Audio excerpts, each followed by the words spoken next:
Go get ice and shit. Go.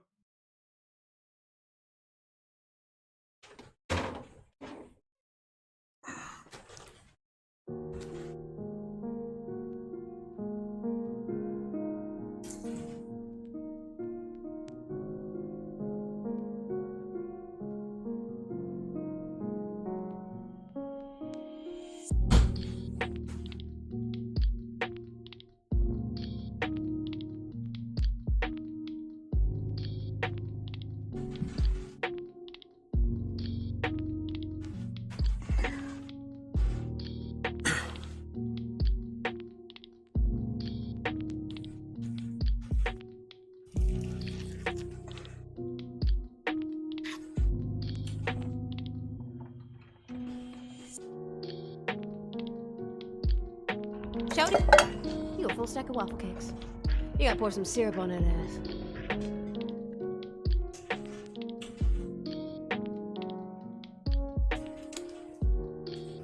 Thank you for your resub. Yeah, I thought I'd do that before we went live. Oh, I'm on the stream. Nope. God, bloody hell. You remember you have to turn off all your notification things because mine's came through. What? Well, on stream, mine's came through with the whole sub thing. So, like, remember you have to mute your alerts. I did. They're all muted. I don't know why. Oh, that's because there it is. Should be Don't want muted. people coming in and ruining my podcast stream. Shut up. I need to go away in and try and fucking edit it out. All these viewers that ruin things, man. In about 30 seconds. Let them play the stinger.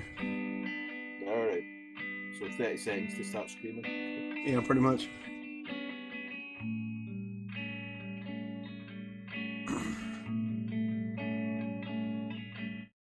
Oh, I managed to find the best fucking beer ever for the podcast.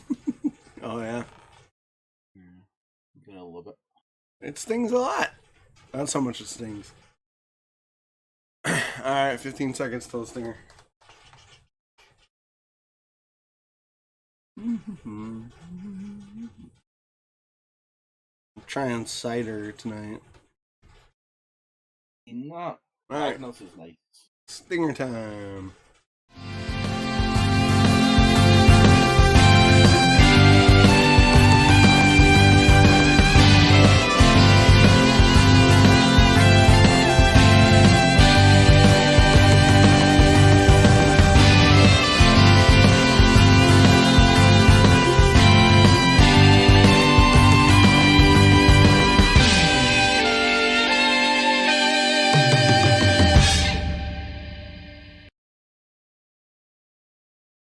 Alright. Welcome to the Drunk Tank episode 17. I got it right this time, asshole. Yeah, you can. Yeah, I can count. I learned. I went to school this morning. I did my arithmetics. I did my flashcards. I'm good. Yes. It's not a new graphic, is it? But it is new. Welcome to episode 17, Media Bullshit! On the screen to my, I don't know what, that's my right, your left? That would be Chris. Say hi, Chris. I didn't hear shit. Say it again. What? I didn't hear you say shit. Say it again. I said hi, Chris. Oh, there you go. I heard you that time. Because I was typing in another thing. I do apologize. Yeah, okay. You're fired up, Chat Reno. Oh yeah, I opened up that. No, I was typing in I was putting my beer into the document. Nice. Yeah, that's Chris. He's my Scottish drinking partner and podcast co-host. Yep, that graphic was done by Chris's little team of graphic designers who he's got shit through. So that's cool. I like that. It is hot as shit today. You missed it. Oh yeah, of course you missed it. You're late, monster. You're late. But yeah, so it's been a busy week. I have not talked to you since Sunday. Was it Sunday I talked to you? It's been a minute. Yeah, I think it was Sunday. It might have been Tuesday. You were in chat on Tuesday Oh yeah. I chatted a when little bit on I was Tuesday. timing that, but every other day or since Wednesday, I've literally been going to my bed early. Like, it's been crazy. I've been going to like on time. I've been going to my bed. Like, I mean, I'm still not sleeping, but like I'm actually going to bed. Well, that's what you get for playing horror games. Even after horror games, that's the crazy thing. Like, Yeah, my man. plan is to get a sleep one day, but just know the day. Not today. Yeah, me neither. I am wearing the best asshole boyfriend ever t-shirt today because fuck it. Oh my god, this week. This week has been I good. seen on Friday you were like it was like 3 a.m. for me, but on the Saturday after I got out of my bed, I'd seen that you'd like had a late one on Friday night.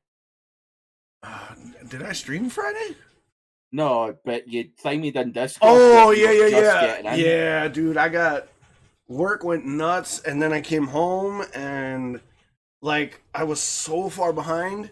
By the time I got home and got everything eaten and everything, it was like 9:30. I was like, "There's no way I'm streaming." I was sweating my balls off because the AC went out at work, and we were slammed. So I was in and out of the heat and cold. It's a wife beater too. Of course it is. Of course it is, Zim. My girlfriend bought it for me. And it's got the America's Skull graphic on it. I'm totally douchebagging it today, boy.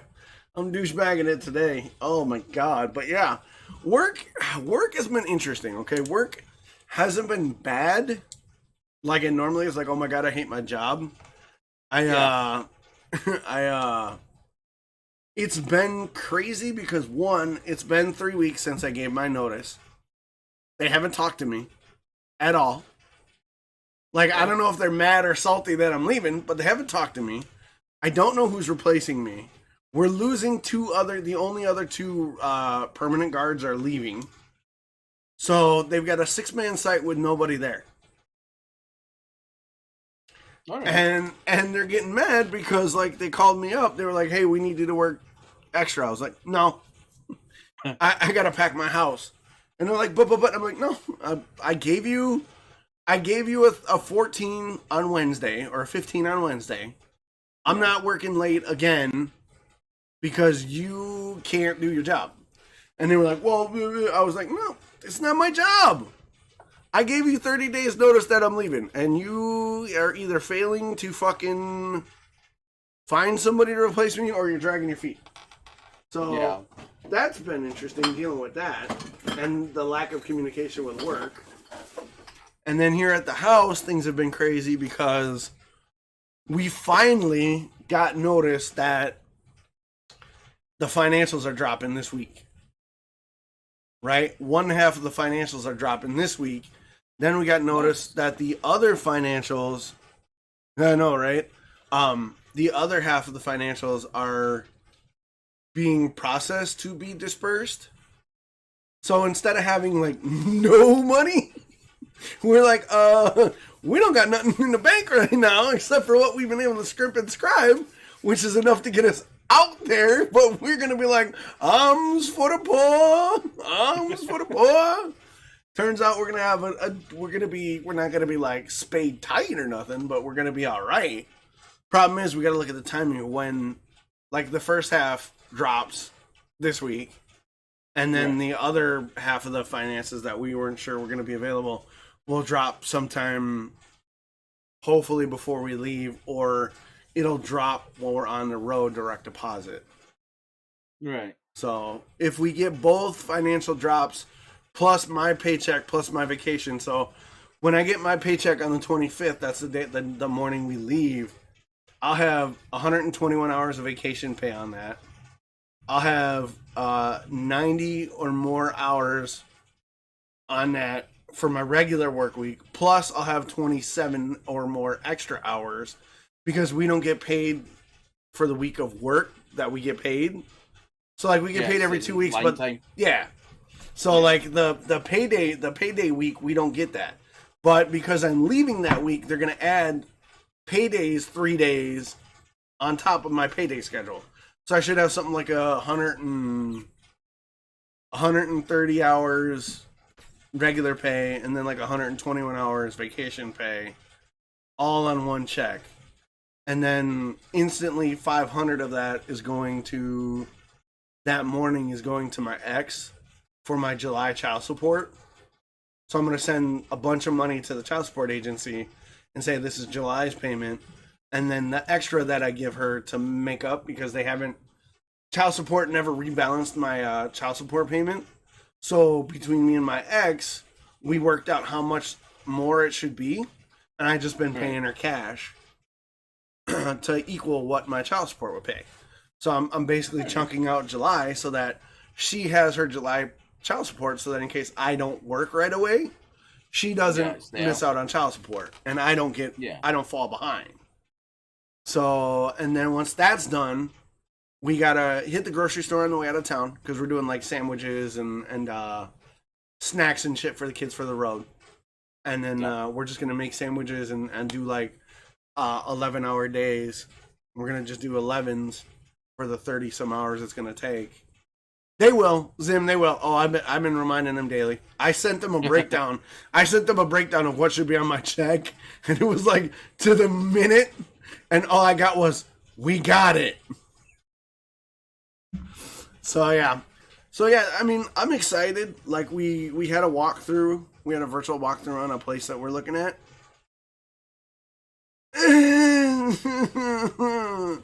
I like the place, but. No basement, right? No full basement. So it's a 3-bedroom, 1 bathroom. But there's a den, and then it's got a little side yard, a pretty big side yard, and a fenced-in patio. The problem is my landlord has the garage, so there's no garage access for us. And they're, like, right across the back fence. Yeah. So my landlord would actually live on the property, which I guess in some ways is really good, and in other ways, not so much. Yeah, that seems a bit, like, weird. Yeah, I mean, it's a nice house. It's got some old school charm, and you know, some of the stuff is really nice about it. But on the other hand, I'm kind of like, do I really want my landlord right across the back fence? And the landlord's got like a pool and a big backyard, and my kids are gonna be like, "Can we go in the landlord's pool?" And I'm like, Yeah. So I don't know. Like looking out to you with your paddling pool, with your wife beater, your can of beer, with your sofa out in the back garden, with your feet in the pool. It will only work, I don't think. Yeah, exactly. But I mean, and then they do their utilities on a flat rate. And they told us, oh, well, we calculated the utilities for 3 people, not 5. So we'd have to recalculate the flat rate. And I'm like, I get it, but... So I don't know. We got 3 weeks to nail down a place. But our friends out there have a half acre, and we could just pitch a tent and, like, crash out on their half acre for a while if we need to find a better spot. I mean, it's not bad. Things are looking up. The financials dropping is a huge weight off our shoulders because that's what we were panicking about. Like anything else, we can make work. As long as we got the money to survive and get out there, it's fine. You know? Yeah. But yeah, that's been my week, is like just getting stuff ready in the house, dealing with the craziness that is work. You know, shit like that. So that's been my week. Other than that, not much. What are you drinking tonight? I'm drinking something that's going to get you so fucking excited. I'm avoiding it. I saw it and I fucking hate you. Like, I was sitting there in the shop and I went, do you know what? I'm going to pick up Doc's favourite fucking beer. It's not my favourite! Just to have that camaraderie with him. No! Just to have that, do you know what? I know how much Doc's loves these beers. I hate those beers! Let's share in that. So I am drinking a Coors. And it was as cold as the Rockies. I fucking hate you. But the cans went a wee bit chilled out because I emptied it. I fucking hate you right now. So, I mean, It's one of the best beers I've tried. It is not, you lying motherfucker! Probably maybe number 2, maybe number 3 in the list so far. I'd probably have to say. Like, I know I'm just kind of stepping on your toes, and it's what you would say as well. But I thought I'm going to take that off of you so that you don't have to say that. No. That's a bad Scotsman. No, in all fairness, Coors is. I'm literally feel as if I'm drinking toilet water. I know, right?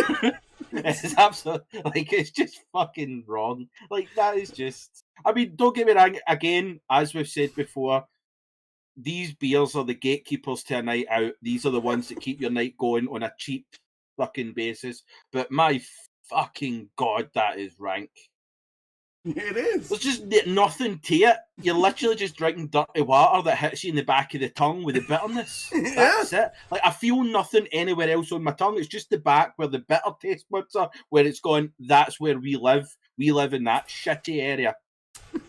Like, it's trash. It's piss. It's actual piss. I know. Why would you ever spend money on that? I didn't. I took it off my dad. Your dad needs better taste. No, he doesn't. That's a hell of a flagging. Yes, it is. Every drink that I've had on this podcast, I've let my dad taste it, and 9 times out of 10, he balks at it because of his culture. Culture, yeah, right. Well, because your uncultured ass is drinking shit water, I have stepped up and got me. Ooh, look, you can't even see it on camera. I got Magners, original Irish cider. Now, I'll tell you what, it's way different than what we got over here. Like over here, you can get you can see through the bottle. Look at that, that's sexy. Look at that, I like that.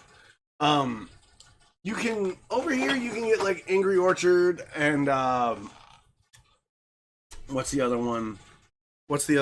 Angry Orchard, Red's apple cider, and then there's what is the?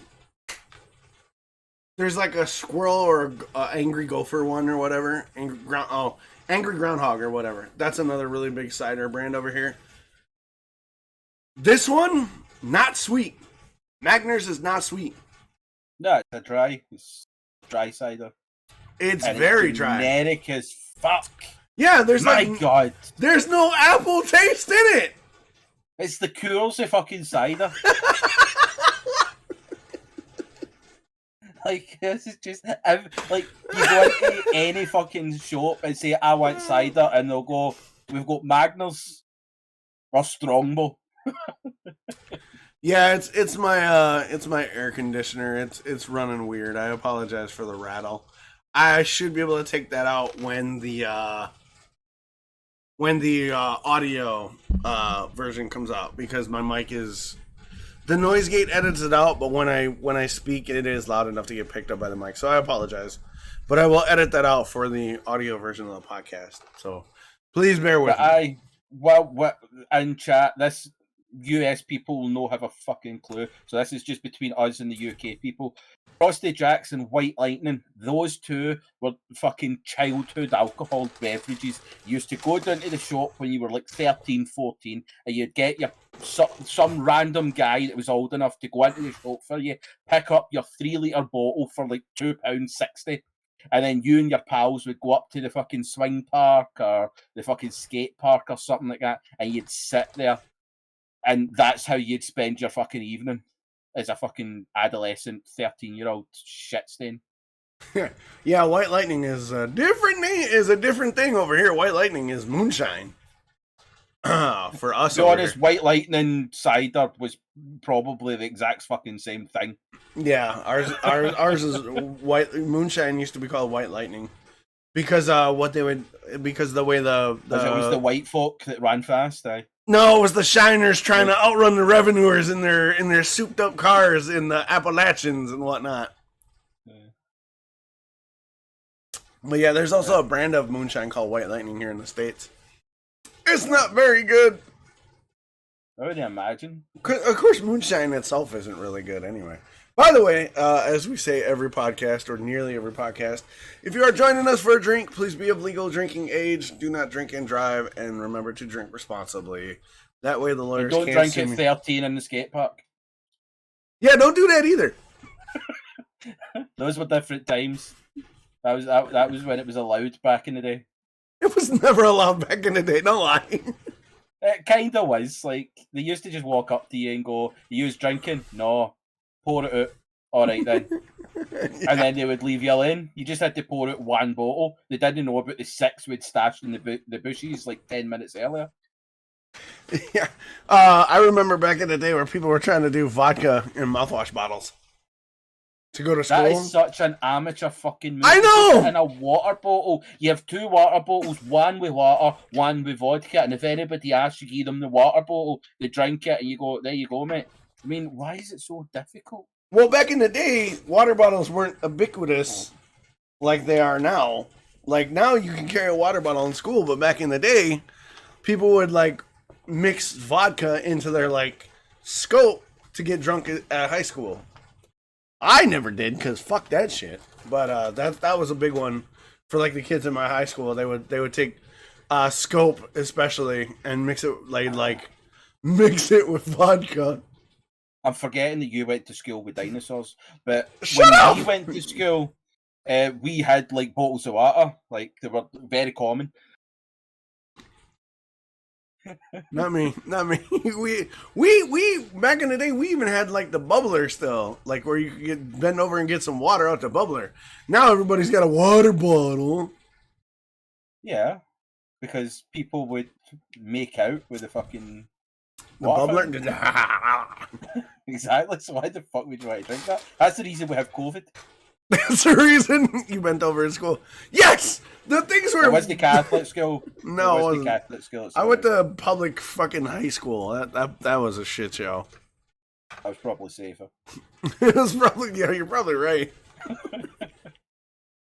But yeah, man, it's been a nuts day. So hey, let's talk about football before we get into today's topic.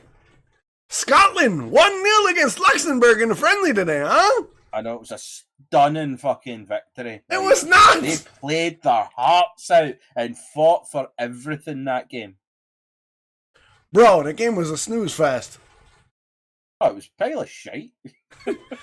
Scotland had Genuinely. several chances and they couldn't convert. What the fuck? Scotland, like as I said before we started, if you follow Scotland, you'll get used to it. Scotland are shite.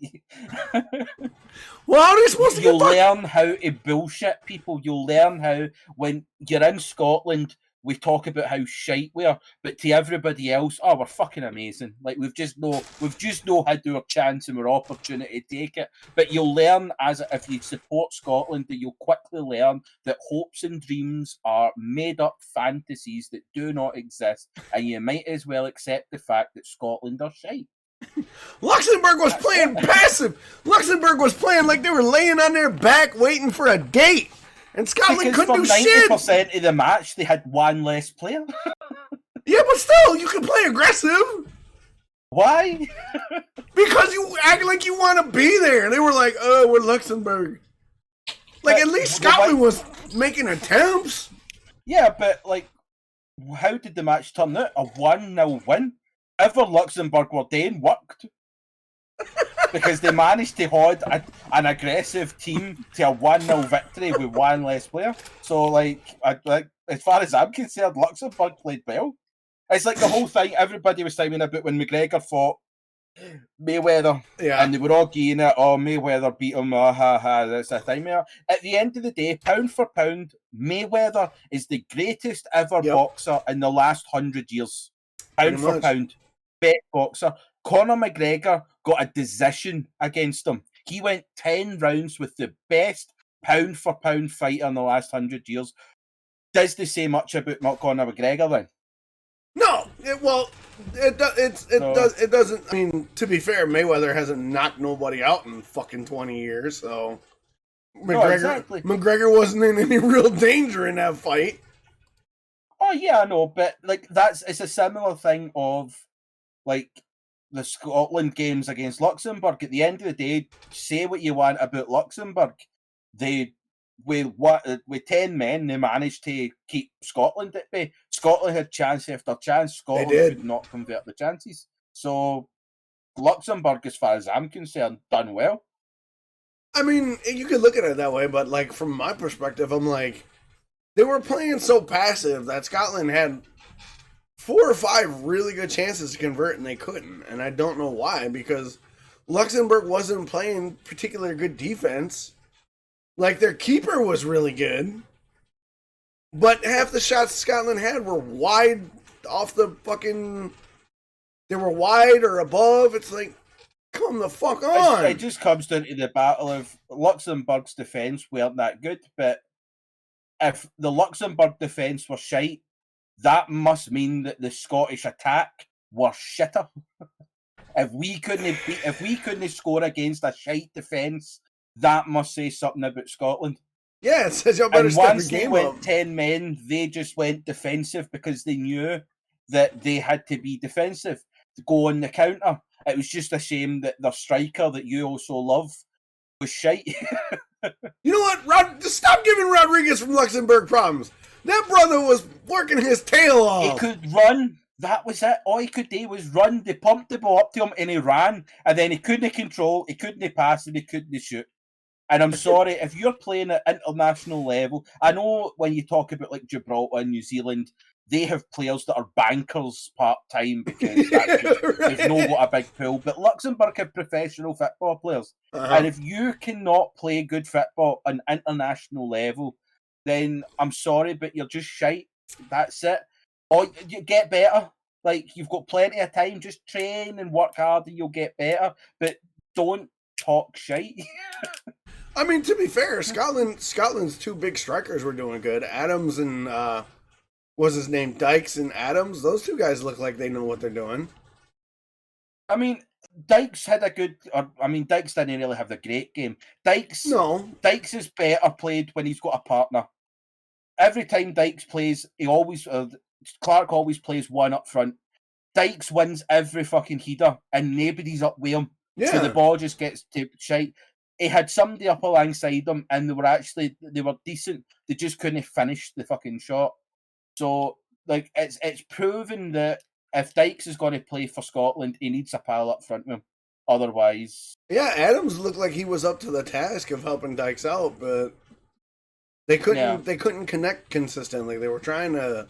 I was watching them trying to work the back line of Luxembourg, and where Dykes was up front, Adams was still catching up. So I don't know if Adams didn't have positioning right or he was a half step slower, but it seemed like every time Dykes was up around the net, Adams was either coming up behind, off to the left or to the right, but he couldn't finish and Dykes couldn't find him. So if Adams and Dykes could get on the page, that'd be a good 1-2 punch.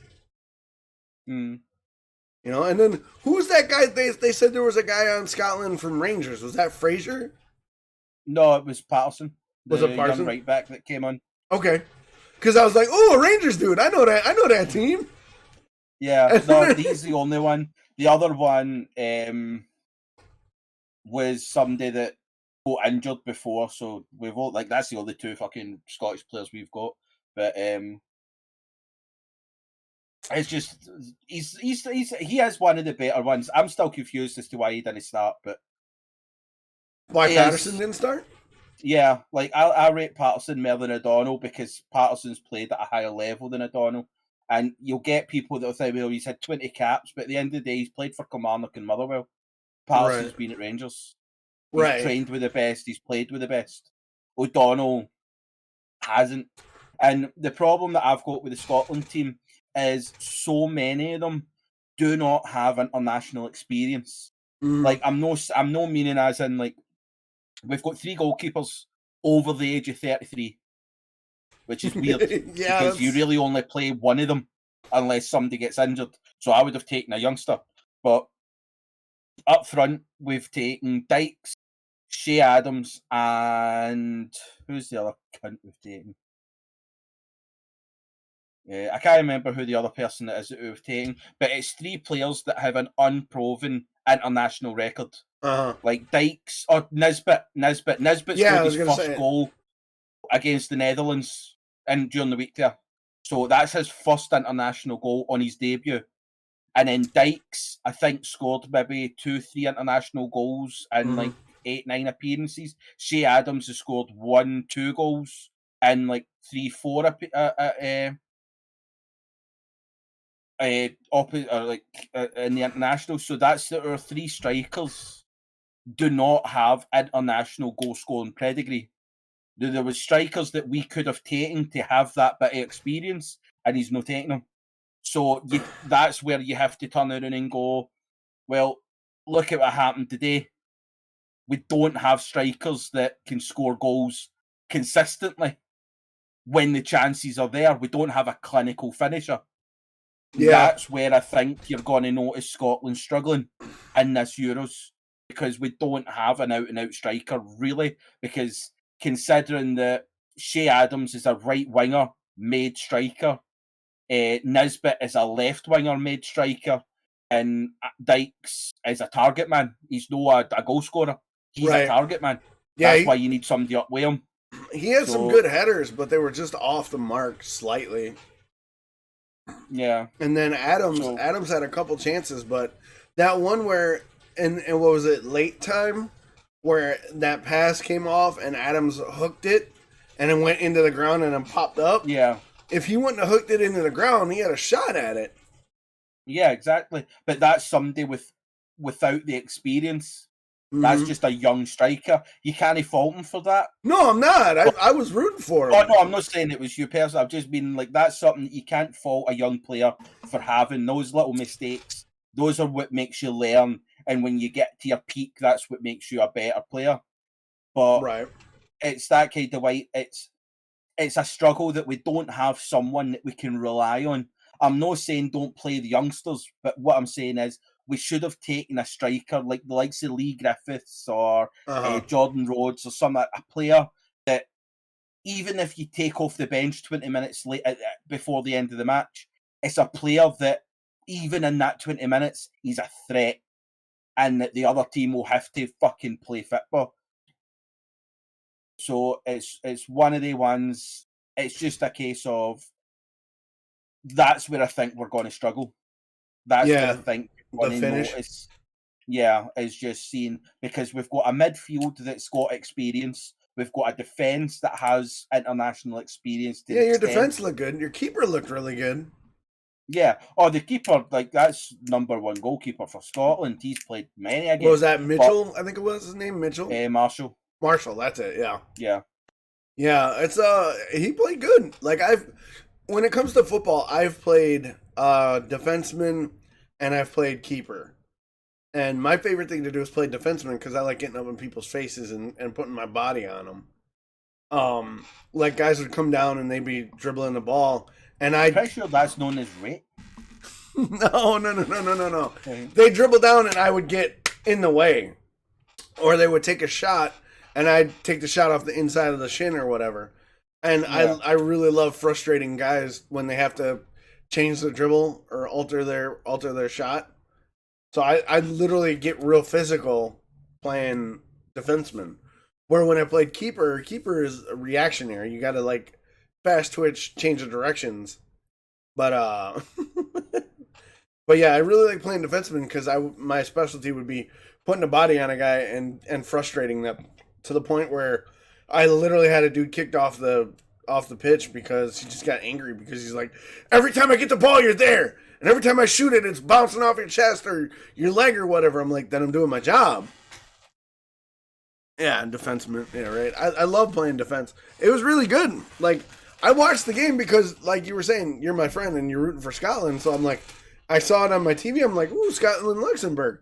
I was like, I should probably tune in just to see what's going on. And I was like, And I thought it was the start of the Euros. I'm like, oh, okay, cool. And then the announcer like, oh, it's a friendly. I'm like, this shit don't count then. I was like, what is bull jive like this? But yeah, it was fun. But I don't know, man. Like, it doesn't look good for your team, man. If like you were saying, we were texting during the game. if Scotland can't put up more than one against Luxembourg, Oh yeah, like that's the sad thing about it is that against Luxembourg you can get away with making these mistakes. Right. You can get away with no finishing your shot. But see when you're up against the likes of Croatia or Czech Republic, England, Belgium, these teams they'll punish you. Yeah. So us only scoring one, you can turn around and go, well, on any given day, like the day we won. Right. But if we have seven, because I had this debate, with my dad. So if we score one and England score three, we can't greet to the tournament hosts and say, but what about our 7 chances that we missed? Like, that's not how it works. Like, if we're not putting the ball in the back of the net and the other team are, then it doesn't fucking matter how many chances we get. It's how many we take and don't allow the other team to get. Yeah, it's how many you convert. So it's one of the ones Scotland don't need to perform. Now, the good thing with Scotland is Croatia have never beaten them. Out of 4 games, Scotland has 2 wins, 2 draws. And against the Czech Republic, the last 3 games, Scotland have won.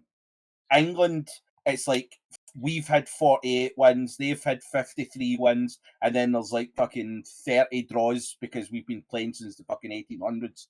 But if we consider it that way, if we can get the points against Croatia and the Czech Republic that we can, the last time we played England, I'm pretty sure, was the last time it was the 2-2 draw, or we got pumped off them. It was one or the other.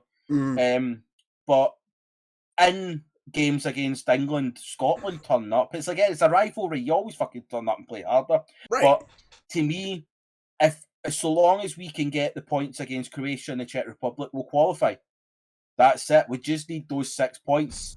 So as much as you want to beat England, at the end of the day, so long we can't put all our effort on beating England and get pumped off the other 2. Because if we get pumped off the other 2, then what does it fucking matter? Like, I know beating England is a big thing, but we're at the Euros. Let's not turn up just to make up numbers. Let's turn up and upset the apple cart a wee bit. Let's turn up and fucking qualify and play football. So don't just base it on one game. Well, Hendo in chat says you'll make it out of group. Who's in your group? Do you know? Croatia, Czech Republic, and England. Is it okay? I wanted to make sure because Hendo's like, we'll make it out of group. And then in chat he was like, Griffith's free kicks and equalizer. Griffith's not on the team this year. But it was in the last game we played against England. Griffith scored twice, and we drew 2-2 with him. Oh, okay. Okay, that's what he was getting at. Okay. I needed to clarify because I'm like, he's not on the team this year. I know. And I wish he was because he scored the 2 goals against England. But it's just one of the ones. It's just some of the decisions that Clark's made in his team selection is a bit. I mean, don't get me wrong, the England fucking selection's just as bad. Yeah. But it's just, I think up top, Scotland are going. I don't think the Scottish strikers are going to be getting our goals. No. I think the likes of Christie and young Fraser and stuff like that. I think it'll be where midfield you'll see a lot more goals coming from. Maybe the defenders through set pieces and that, but well, from what I saw, if they can set Dykes up and if they can free Dykes up to set up Adams, I think that connection is really good. That connection, I saw a little bit of potential there in this game, even though they scored the 1. Dykes can set it up. Maybe if Adams finishes better, you got a shot. But that's the thing. This is the one and only game that he's played 2 up top. He's played somebody up with Dykes. Okay. Every other game up until now, he puts Dykes up himself. Dykes just headers the ball. Nothing comes of anything. And then he gets taken off and we put up a striker that can play himself. So unless Clark's going to play the 2 up front, Dykes is useless. And it's one of the ones that it's a sad state of affairs to just be able to come out and say that, but without a partner, Dykes is useless. Dykes is a target man. He's a point guard, essentially. He's a point guard. He sets up. Yeah. He needs somebody to play off him. And that's what it always was. It was the little and large. You had the big player, the big target man, and you had the quick speedy player that would run on the ball. That's what we need. And Clark isn't going to play that. Clark's going to play 1 up top, and he's going to have Christie and Armstrong playing after the striker. And Dykes is just going to be up there himself. You've got what? you've got 11 guys on the field, right? Yep. So you got the keepers one, and then you got 10 other guys in the field, right? Yep. Why don't you play? Why doesn't he play three? Why doesn't he do 3 defense, 2 in the mid, and then run 4 up front? Because if you run 4 up front, then that's you just unbalanced. You put everybody up front. Because if you put everybody up front, as soon as the ball's played behind them, then you've got 9 players for the opposition that are now played against 5, because we've got 4 players up top. So it's about finding that balance. But the problem that there is the way he's got his team set up. He's got the 3 centre backs and the 2 wing backs, which is a fair play. Right. Because the wing backs are running up and playing and adding, basically being extra attackers in the outside. But the problem that we've got is if we play Dykes up himself, the rest of the midfield sort of just fall away. They stay defensive rather than attacking. Right. And then it means that the only players that we've got attacking are our wing backs and Dykes. And Dykes doesn't have anybody that can be up there as a goal scoring threat. But if he plays somebody else up with him, we've got that threat.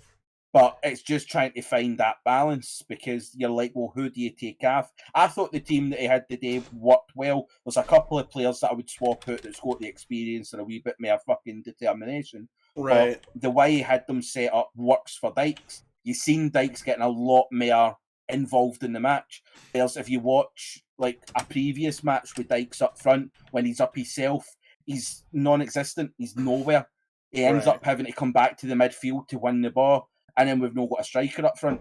Okay. So it's trying to find that balance, and all you can really say is we just have to wait and see what he goes with. Because I mean, you can sit and make predictions, you can make all these choices, but until he puts out his team, we'll never actually know. Yeah, Hendo says Robertson has got some really good passing. Yeah, Robertson is what left wing back. He plays for Liverpool as well. He's a decent player. He can defend and he can attack. But again, that's where I also say, like, he's got the capabilities, but if we've not got a target man up front and somebody else that can take the ball in, Robertson goes up front to cross the ball in, and then it leaves us with a hole at the back. Because everybody has to shuffle round to try and fill in the void. And that's how on the break it can be a problem. That's why when Robertson gets up there, somebody needs to be on the other end of that ball and putting it away. And that's where I think we might just struggle. Makes sense. The other thing I want to touch on before we move on to the main topic is that fucking shoulder to head shot, bro. Wow. Your young cat that came on, he was on for less than like 2 minutes. And that fucking Luxembourg dude, they went up to challenge. There was a challenge for the ball. For those of you that are just listening, ball was passed, aerial pass. The young Scottish kid goes up to get it. The Luxembourg defender goes up to meet him, and the Luxembourg player's shoulder just wham this dude's head. Just knocked this kid onto the turf. I was like, wow. I was like, if that wasn't a dirty hit, I'd be like, that's a fucking hit. Let's go. But I was like, ooh. And then after that, Scotland got a little chippy. I was like, oh, here we go. Let's go. But the refs kind of shook it out. I was like, oh man, all right, whatever. But yeah, kid. That's if you hit one of the Scottish players, the other Scottish players are coming in. I mean, it is one of the ones. Like at the end of the day, it's still a contact sport. Like it's going to happen. Yeah, that's how it goes. But it just depends on like if the right action's taken of it. Like if it's completely accidental, you can't fucking start shouting and bawling and trying to kill other people, because again, it's a contact sport. These things happen. If you don't want to do a contact sport, go take up a different sport. Like, yeah, that's how I see it. I mean, unless if it's malicious, if you're intent on going in and hurting somebody, then that's how it is. And exactly like we don't we have shin pads on. That's about it. Hendo saying they don't wear big pads. Pads make the hits worse. Hendo. I watch rugby. I watch rugby all the time. I like rugby better than football. Yep, and when you see some of the rugby players hit the other rugby players and their face explodes It's because they different. still hit as hard. Nah, Your players go in and still get he's been knocked out because he's been hitting the head with a helmet. Dude, Wow. It's scientifically proven that American football players hit with the force of an impact of a 35-mile-an-hour car crash, okay? Don't start with me, okay? NFL players hit way harder than rugby players hit. The reason and rugby... That's fair enough. The That's reason fair rugby... enough, but rugby players hit other players at a 30-mile-an-hour speeding car. But the difference is you've got a cushion. No, actually, the pads act as a force matter. multiplier. It shows that the pads actually work as a force multiplier, which is why they don't actually hit harder. They just stuff they wear. In actual fact, make it look and cause more damage. No, so in actual fact, it's not that it's more brutal. It's just stupid. Right? I'm glad we've got that one worked out. American football is stupid. Fuck you! You're twisting my words. I'm twisting the science. You're bending the science to fit your narrative, and I don't appreciate it, sir. But yeah, look good. I got my worries. I'm going to root for Scotland, but I don't think they're going to make it very far if they can't finish. But you never make it that far where you can't finish. They usually get upset and don't phone you back. Yeah, you don't get a second audition. So let's move on to tonight's main topic. You were kind of heated this week, bro. I was fucking raging when this one came out. To the point where as soon as I read the story, I messaged you. It's like, this is what we're fucking talking about. You were on a heater for a couple days there. So what we're talking about tonight is Naomi Osaka and the French Open. For those of you that don't pay attention, the French Open is a major played on clay court tennis. And Naomi Osaka is one of the young, bright stars of female tennis. She's raising the level of the game. She's a really good ambassador. She plays really well. She came out and said, I want to play in the French Open, but I don't want to do media because I'm dealing with a lot of shit. You know, I'm having some anxiety and I'm having some, I don't like the media questions. I can't respond well, blah, blah, blah, blah. She gave this whole spiel about how she still wants to play in the French Open, but she can't do media because she can't handle it right now. And the French Open media was like, fuck you, you're doing media. And she was like, wait, I want to play in the game. I want to be an ambassador to the game. I just can't talk to the media. And the French Open was like, nah, you're talking to the media or you're not playing. Well, then a couple days later, Naomi Osaka was like, I don't want to be a distraction from the event. I don't want to take away from the other players that are going to showcase. I'll step away from the event. And the French Open... Before you continue on, you've missed a major part between all this. Well, the fine, right? Yeah. The fine was the first part. Okay, I thought the fine came in secondary. No. The fine came after she'd put out her statement on Twitter saying she wasn't want to do it because when she does the press conferences, it's the exact same questions over and over again. And it diminishes the point of the sport is that a lot of media, not all journalists, but a lot of journalists ask personal and intimate questions that make athletes question and doubt their own things. Going into a tournament is the last thing that athletes want to be doing. So she said she wanted to stay out. The French Open then fined her $15,000 and told her that she had to do it. Otherwise, further action would be taken. So she accepted the fine, and then a day later, relinquished and said she wouldn't be at the tournament. And the media, and this is what kicked me, is the media then went into this witch hunt to scrutinise Naomi for her handling of the situation. And it was a news thing that I'd seen from The Guardian, where a journalist wrote a piece saying, at the end of the day, the media are having this thing, scrutinising her and what it says about her, when in actual fact, the media have to look at it and go, what does that say about the media? That a young athlete would rather lose and give up her space on a majors tournament of the sport she loves than talk to these people. And that's the bit that thymied me, is the fact that These media people act as if they're the be-all, end-all. These media people act as if if they're the show, they make or break an athlete. Well, I'm sorry, but see, the media, you have zero fucking point in this world. The media are the biggest fucking useless, incompetent pieces of shit that has ever stepped foot on this fucking planet. The whole point of the press conference was that it was a go between the athlete and the public. It was somewhere that the athlete could get their word out to the public. We've got social media. We do not need the press conferences. The athletes don't have that barrier anymore. The athletes can just put out a tweet and tell their fans what's going on. The media are needlessly useless now. We do not require them in any situation. Everybody says, oh, without the media, we don't. No, the media don't put out the truth. The media put out the facts that they think is what they want. They put out the stories that they want their ideas to be. The media have not put any fucking truth in the world since fucking JFK.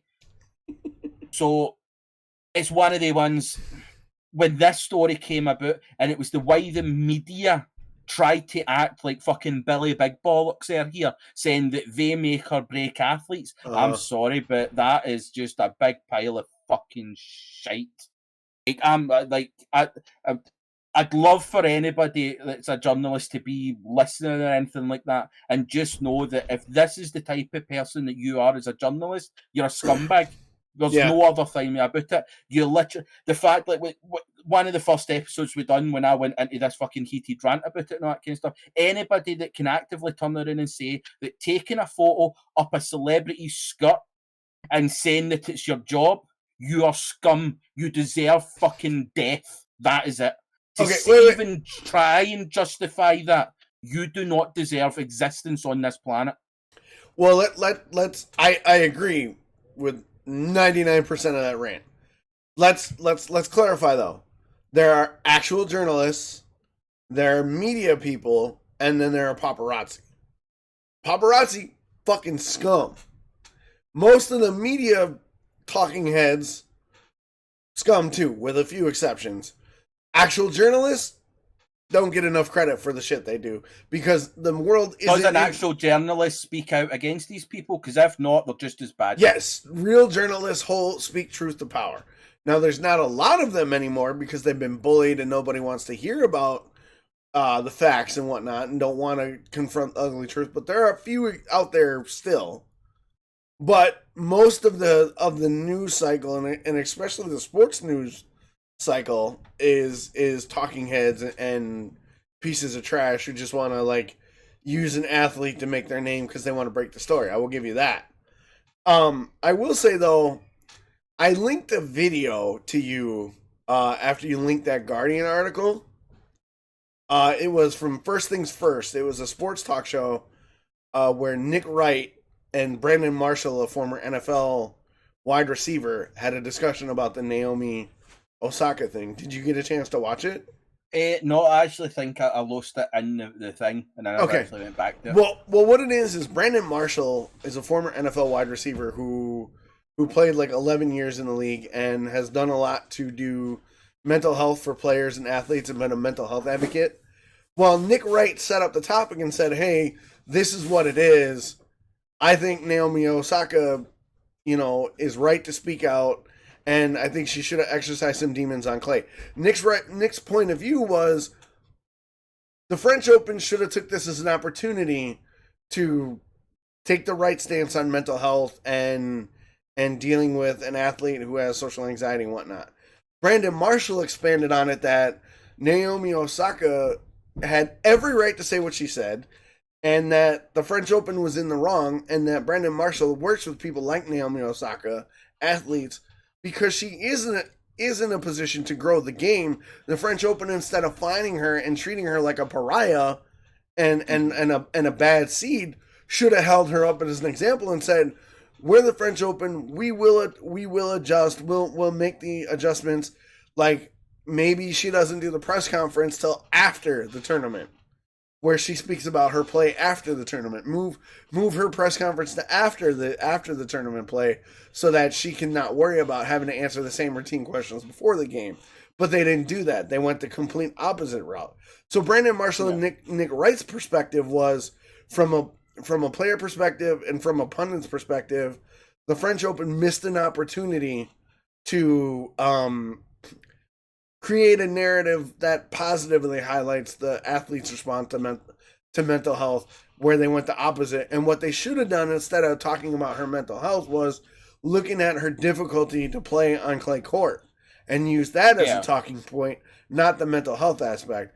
And Brandon Marshall's point was look at Naomi Osaka's story as a whole and use it as a learning tool to look at an athlete as a person and not just as like a commodity. And I thought their back and forth was really good. And that's why I wanted to make that caveat between journalists, media people, and like paparazzi, because Nick Wright I don't always agree with as a pundit for sports news. Sometimes I think his hot takes are retarded. But Brandon Marshall, as a former player who can speak on stuff like this, has a really great insight to what the mind of an athlete is. So somebody like a Nick Wright or a Brandon Marshall, I would look to like credible sources for reporting on athletes, like Shannon Sharp, a former Denver Broncos tight end and Baltimore Raven. Great sports pundit. His co-host Skip Bayless, I can't stand, because all Skip Bayless does is hate. He's like, oh, they're trash, da-da-da-da. And he makes his bones off of throwing athletes under the bus. But guys like Brandon Marshall and Shannon Sharp, and even Colin Cowherd to some example, are what I would say good media avenues if you like sports news. And which I do. Yeah. I watch a lot of sports news. But like everybody who I watched that I find as a credible sort of source for like media reporting was like the French Open was in the wrong 100%. And they all stood behind Naomi Osaka.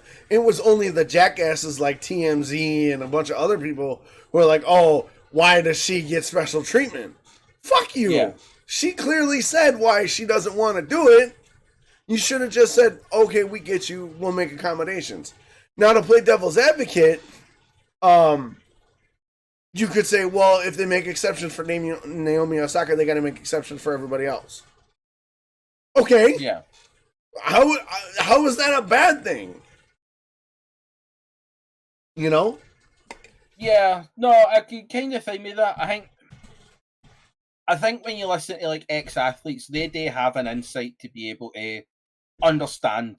Like they have a much more understanding, and I do think in most cases the pundits that don't actually have a sport background, the fact that they're there, I think, is more just to kind of offer that debate, like offer that other side of the story. But I think what the problem is as well is in that you've got these people that our sole job is to try and break down athletes, which is such an unnecessary thing. Like I'm trying to find a tweet. There's a guy, a cunt here. Like that's the only way. Like I know people in the US hate that word, but at the end of the day, this guy is like the. If you look up cunt in the dictionary, there's just a picture of him. Right? He's called Piers Morgan. He is just fuck that guy, scumbag. He put out a tweet in regards to it, and I just want to try and find it because he's like fucking best pals with Trump, so that says enough about him.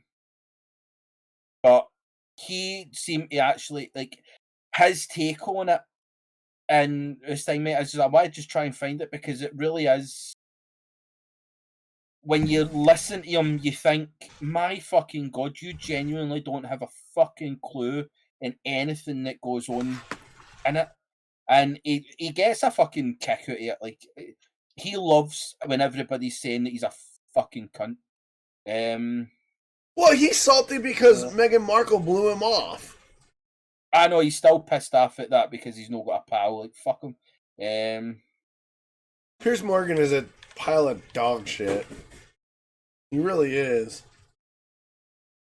Oh, definitely. But his kind of take on it, it was something about the fact that he said that he and they have a like. I hear it's here. What journalist will dare criticise Naomi Osaka ever again? She's got what she wanted. No more criticism, only praise. Meanwhile, all her fellow tennis professionals will continue to fulfil their contractual obligations to the media and get criticism when deserved. Criticism is not deserved in any fucking point. I know I'll sit and talk shit about Scotland players and all that kind of stuff, but at the end of the day, I'm just a fucking nobody. But see, if you have a platform, no one deserves criticism that will belittle and diminish their mental health. Like that is not. If that is the type of journalistic job that you think is a journalist, then fuck off. Just fuck off. So I want nothing to do with you, because that is not like it was to say. Another bit that I want to touch on that is Down Zero said paparazzi only exists because there's a demand market for the material. That's true, but at the same time, these people have a moral obligation to not supply that type of material. People wouldn't require that material if it wasn't out there. The only reason it's out there is because people have zero moral obligation and think that they're justified in what they do. Just because it makes them a scumbag, they try and justify it. That's where the problem is these people try and justify their shitty behaviour and try and justify it as job, try and justify it as work deserving. It is not fucking justifiable to turn around and say to anything. Like the fact that he turned around and said that Meghan Markle was making up her mental health issues. Yeah, right? What the fuck was that? He has no fucking clue what she was going through. And the fact that he even thinks he can say anything on it makes him a piece of shit. And the fact that he continues to have a fucking platform makes the people that work with him pieces of shit. It's the exact same thing. Like everybody, like people can have a bad take and all that kind of stuff. And I know people might know, but accept it or agree or anything like that. But at the end of the day, if you have a bad person, right, doing shitty things and you do nothing to stop it, you are a shitty person. Yeah. That is it. There's no black and white, grey and all that. If you are not willing to stop the shitty behaviour by someone, you are in fact a shitty person, because it's either you don't care enough, therefore accept it, or you don't want to upset the shitty person. That's how it is. So if you see, like everybody sits and talks about all these toxic gamers that thing me, and then like the female gamers that get shit on because there's toxic gamers. So there can be one toxic gamer in that chat and one woman, and nobody stands up for that or to that guy. Why? Why do you not stand up to it? So you're just as bad. It's the same way everybody was talking about, like, these bad cops and all that kind of stuff. Aye, there is certain people in law enforcement that are assholes, but if you're not willing to stand up, like, you think, oh, it's a brotherhood, it's like, I'm fucking sorry, but see if my own brother started raping and murdering innocent people, I'd not fuck at him, and I'd make sure he gets dragged through the fucking dirt for being such a horrible fucking human being. Like, that is not an excuse to turn around and allow shitty behaviour to happen because you have some weird materialistic bond with cunts. Like, that is what this is. It's a fucking mob is what this media is. I'm not saying all media again, but this group of media is a mob that think that they can go about putting people down and think it makes their a name for themselves. And the sad thing is people are starting to get fucking wise to it. People are starting to go, actually, you're a cunt bag. And that's it. Yeah, it's... Exactly. That's the type of behaviour that he done. And anybody that allows him to have this platform justifies that.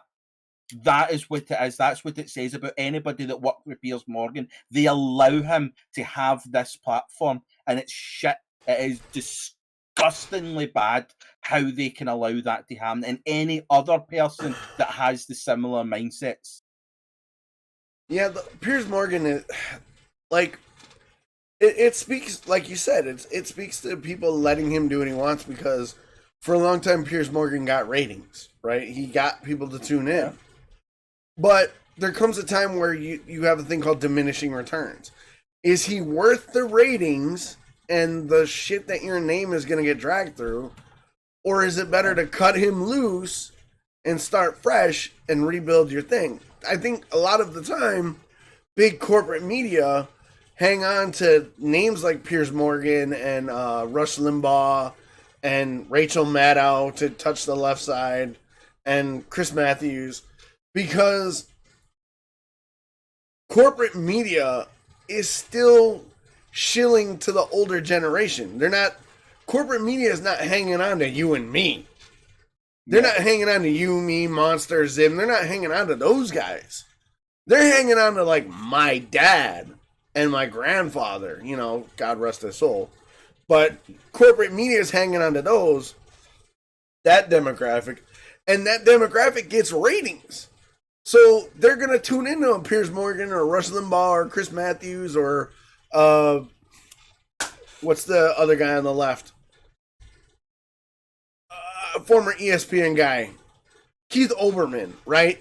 Keith Olbermann said some wild shit for a left-hand pundit. Like, I generally like Keith Olbermann, but during the Trump presidential election, Keith said some wild, like, speculative shit like, oh, this is going to be the end of the U.S. I'm like, Keith, dial it back a little bit. Come, sensationalize a little less, okay?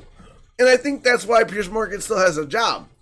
For all the dirty shit that Piers Morgan has done and said, my dad, and my dad doesn't watch Piers Morgan, but like I'm using my dad as sort of like my dad, your dad, that generation. They'll watch Piers Morgan because they know Piers Morgan. They trust a Piers Morgan type or like a Keith Olbermann or a Rachel Maddow.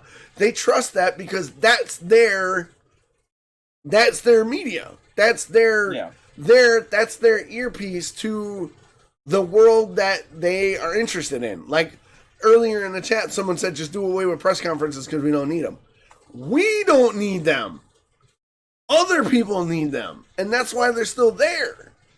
Because other people, the older generation who actually buy the tickets and watch the press conferences, still tune in. You and I don't need a press conference because we go to Twitter, we go to Instagram, we go to Raw Story or another unbiased news source. But the older generation doesn't, which is why the old format is still there.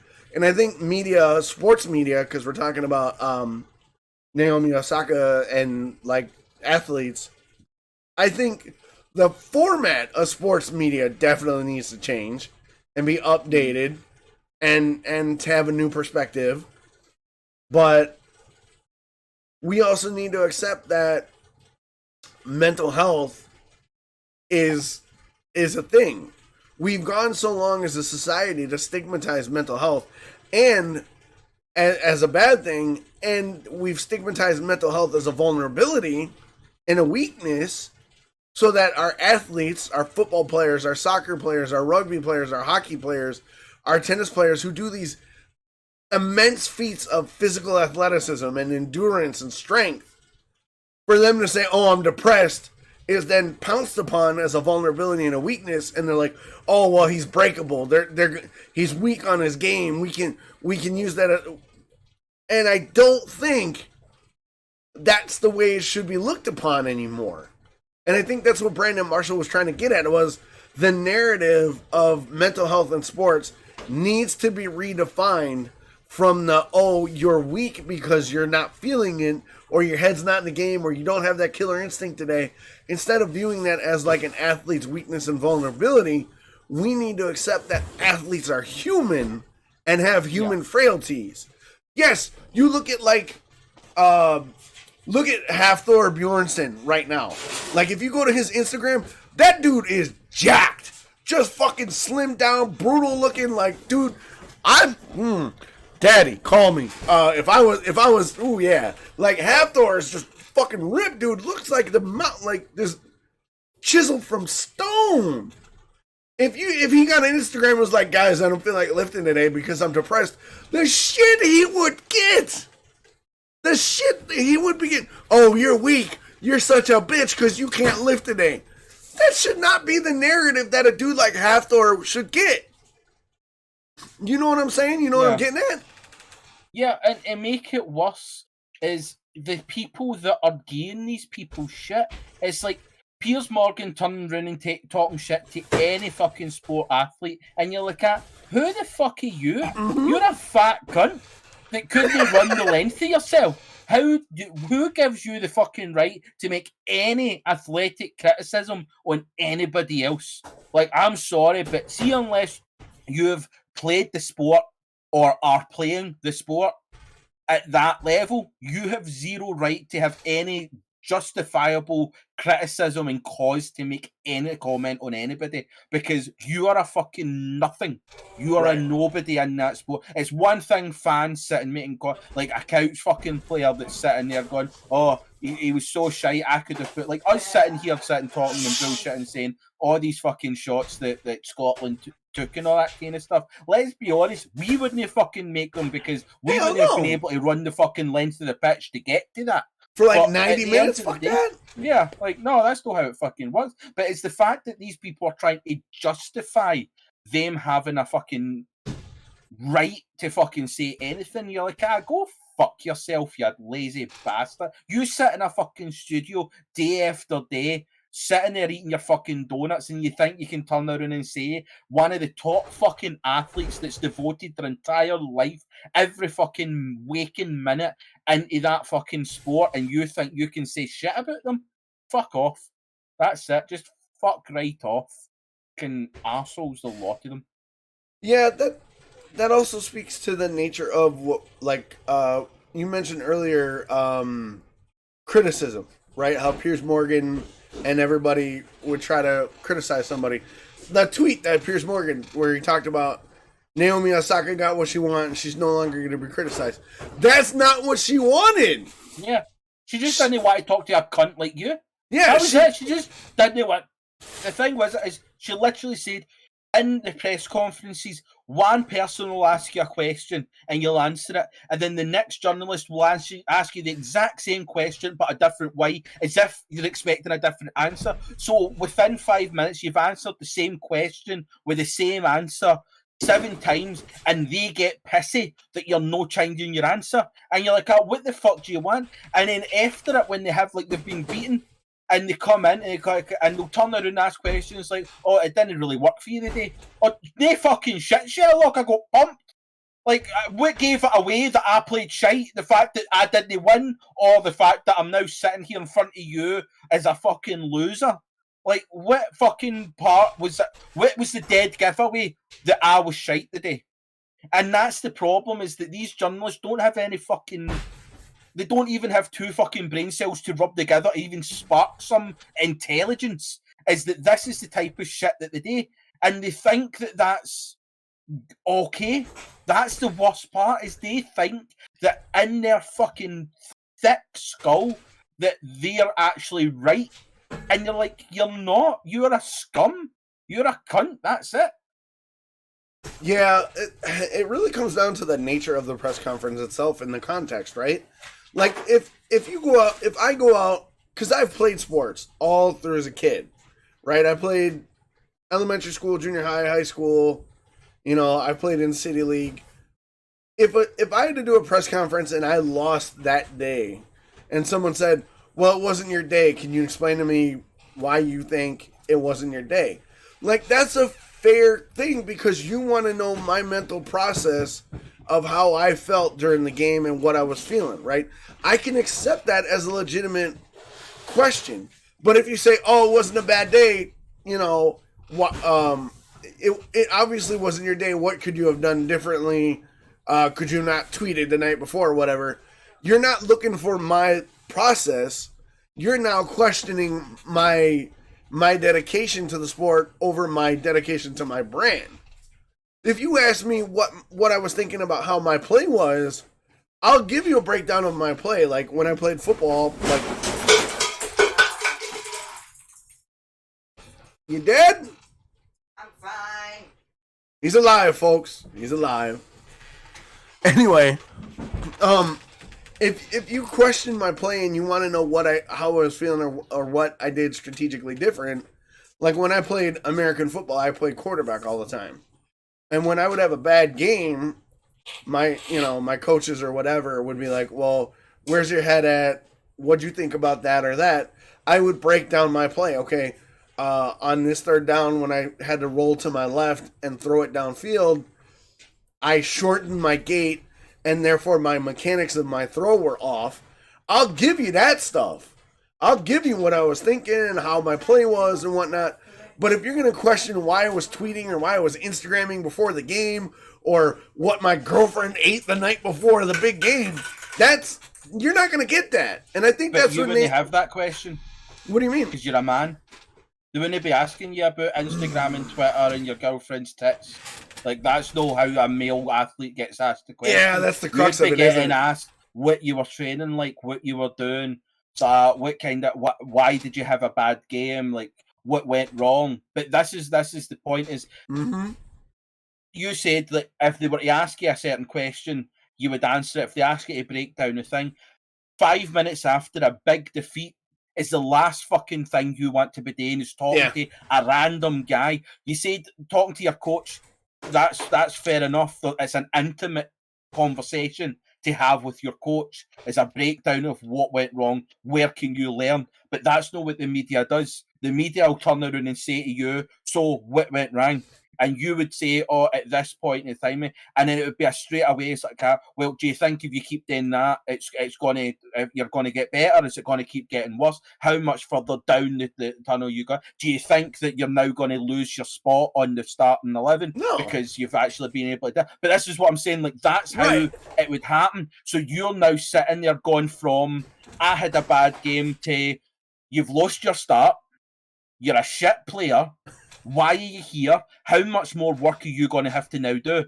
All because a random guy that doesn't understand the fucking sport or the mentality of the sport is now asked you questions. And like I was saying, the questions on Instagram and that is not questions that you would be asked. Yeah, the that's questions women get asked is what they wear. Are they thinking about settling down? Who are they dating now?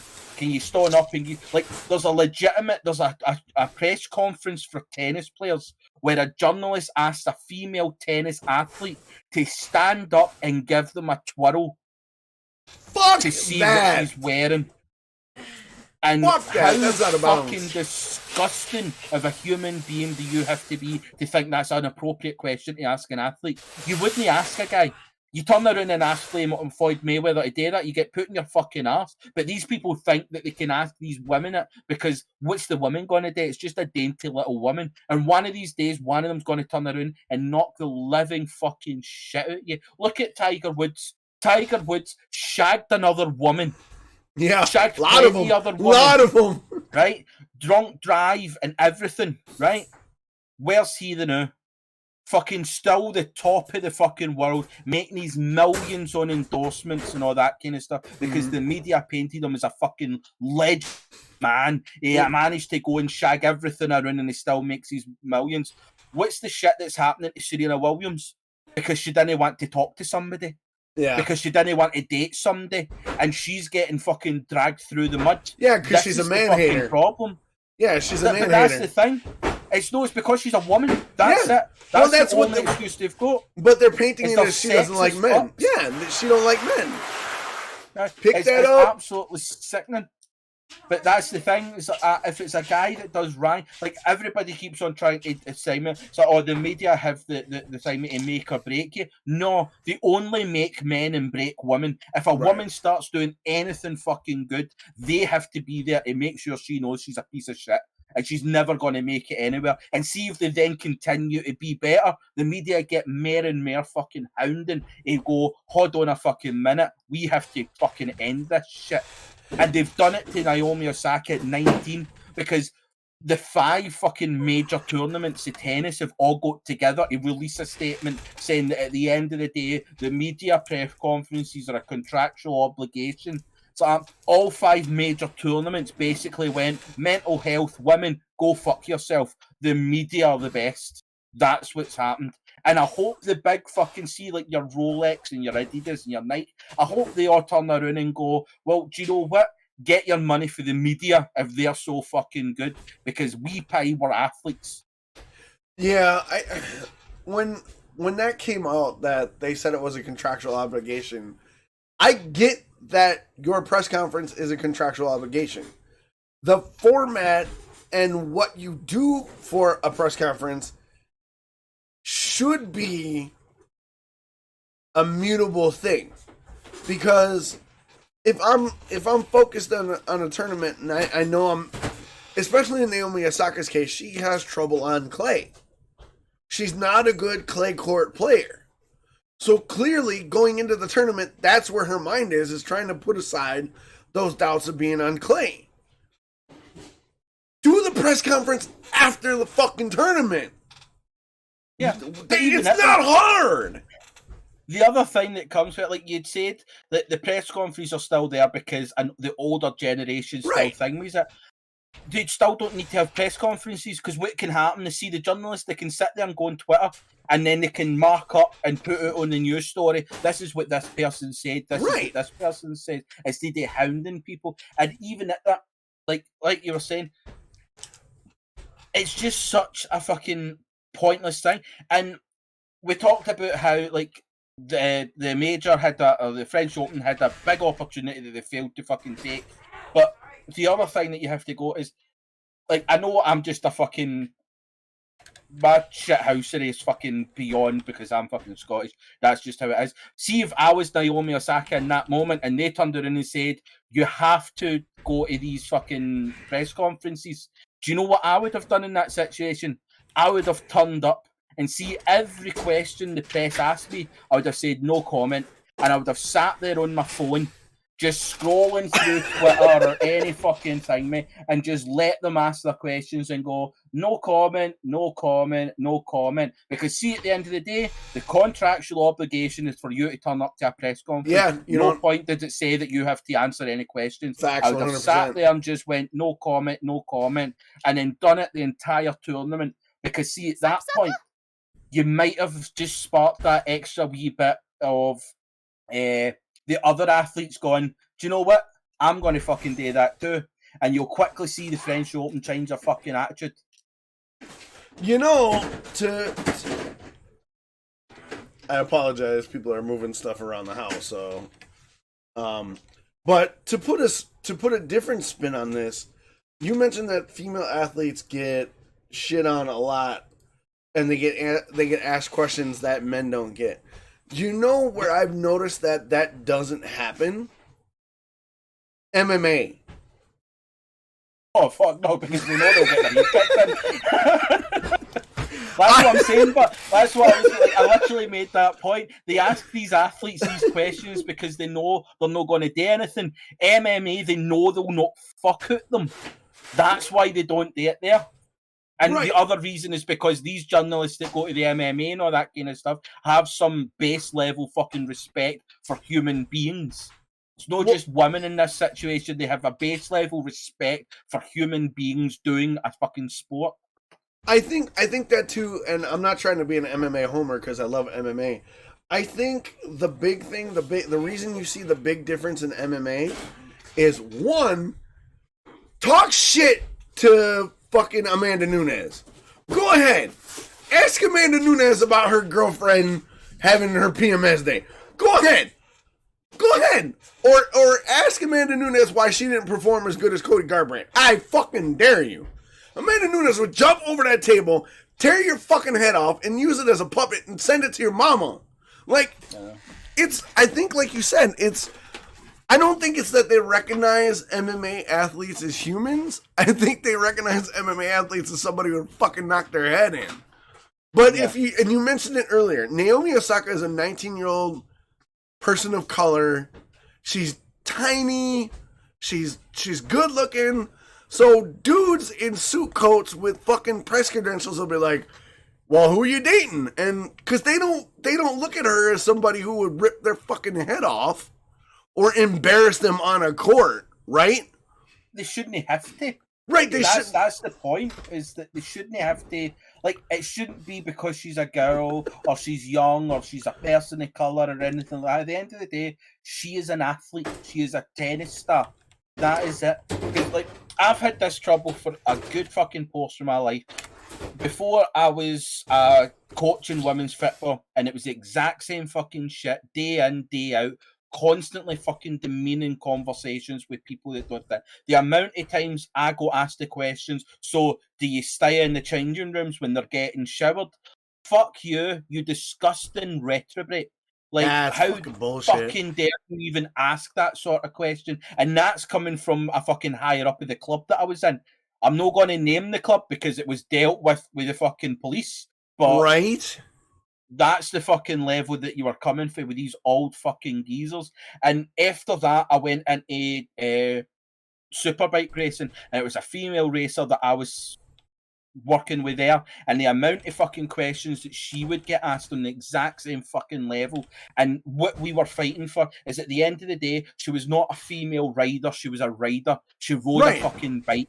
That was what she done. It doesn't matter if she's got fucking tits or she doesn't have a fucking cock and balls. At the end of the day, she would go out there on that bike and she would not fuck out every other guy on that fucking track because she fucking worked hard to be there. And it was this fucking horrible fucking situation you would always find yourself in with these journalists or other fucking, even other riders that had this fucking grotesque hatred towards women that could be fucking better than them. 'Cause they And feel that's the threatened. fucking systemic problem that there is that people have this weird infatuation that if a woman is any fucking better than them, it makes them less of something. And you're like, no, what makes you less of something is having those thoughts. That's what makes you less of a fucking human, is the fact that you have those thoughts in the first place. Being beat by a woman doesn't make you less of a man, but being upset because a woman beat you does. That's how it goes. Yeah, I totally agree with that. I think we're looking at a problem that's on a massive scale. You're looking at generational sexism, right? You're looking at basically what it boils down to is men are always told that they're superior to women because they're men, right? Whether it's sport, whether it's physicality, whatever it is. Take my relationship with Bernadette. Bernadette fixes everything. I don't fix shit. I don't change the oil in our cars. I don't do the tires. I don't do the brakes. My ass is in the kitchen cooking, washing dishes. So when I tell people that, like, Bernadette is the mechanically inclined one and I do like domestic shit, do you know some of the looks that we've gotten?